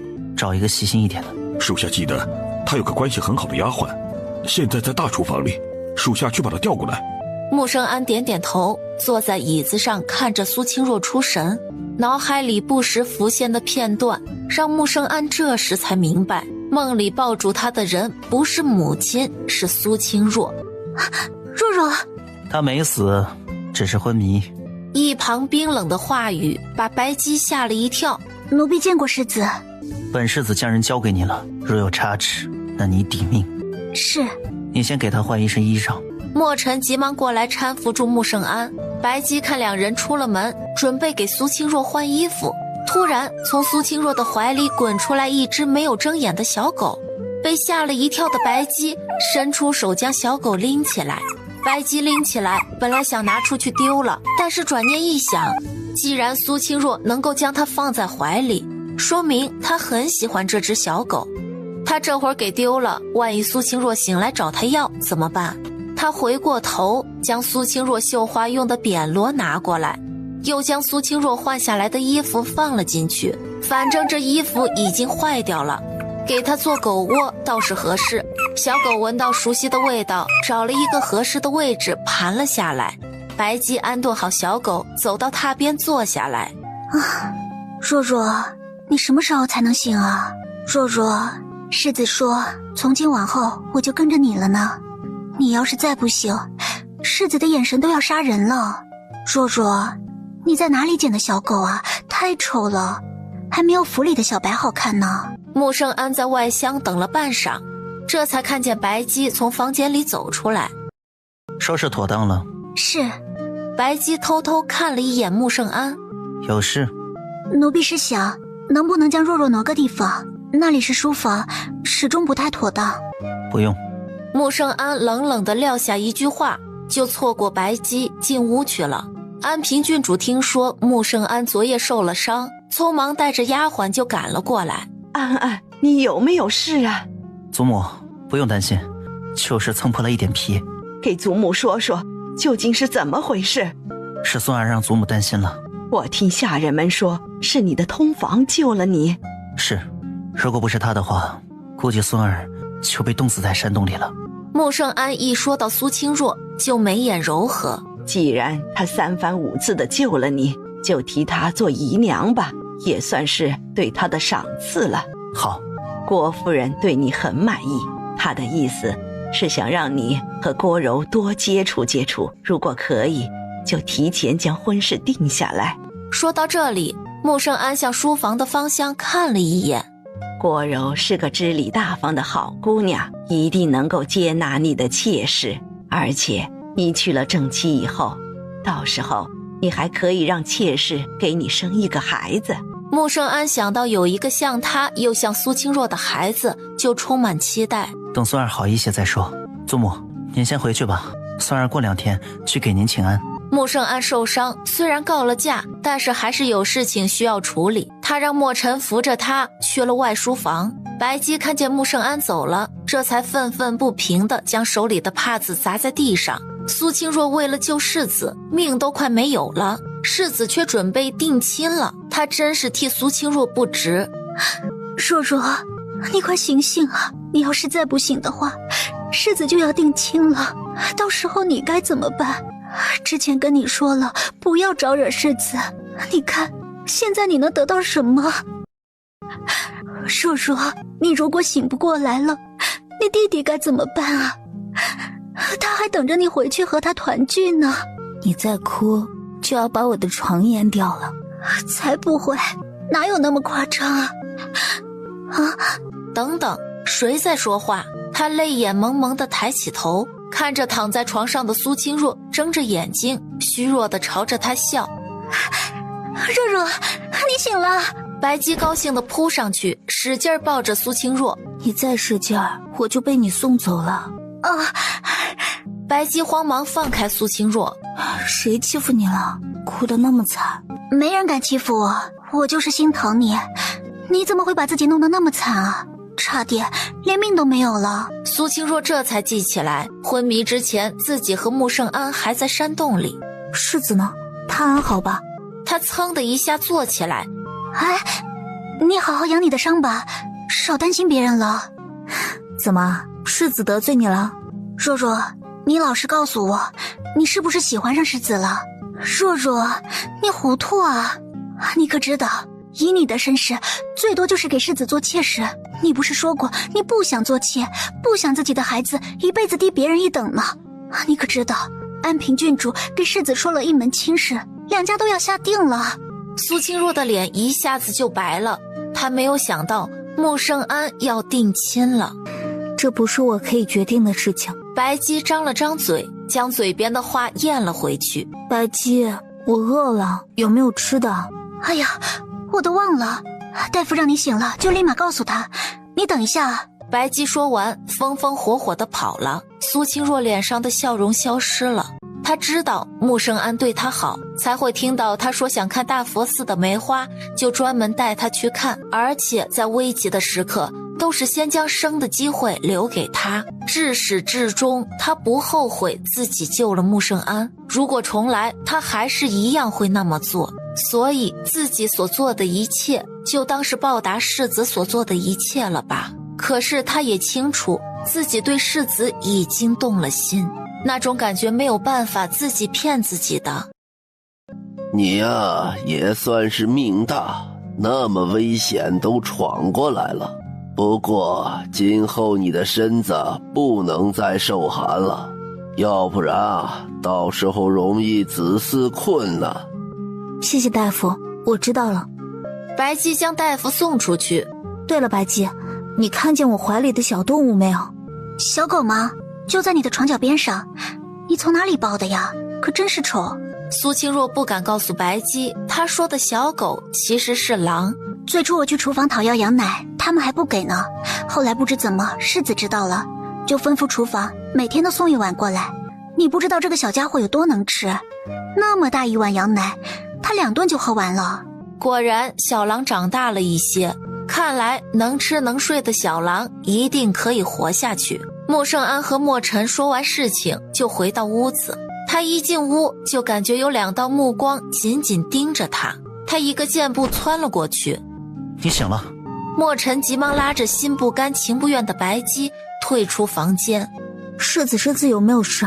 伤口可好些了？穆圣安感觉到苏清若过于虚弱，身子在微微的颤抖，他半抱着苏清若在床边上坐了下来。我已经好多了，倒是你才要好生养一养。我听大夫说，当时我应该发了很高的烧，你是怎么给我降温的？苏清若垂下眼帘，就是用血不停地擦您的四肢，这样温度就降下来了。本世子不相信。他盯着苏清若的眼睛。我问过大夫了，大夫说你是将自己躺在雪地里，将自己冻到冰冷，然后抱着我降温的，所以你才会受寒，导致昏迷不醒。为什么那么做？你就不怕死吗？不怕，奴婢不想世子死，只要世子能活下来，奴婢愿意以命换命。穆圣安笑了，眉眼都是柔情。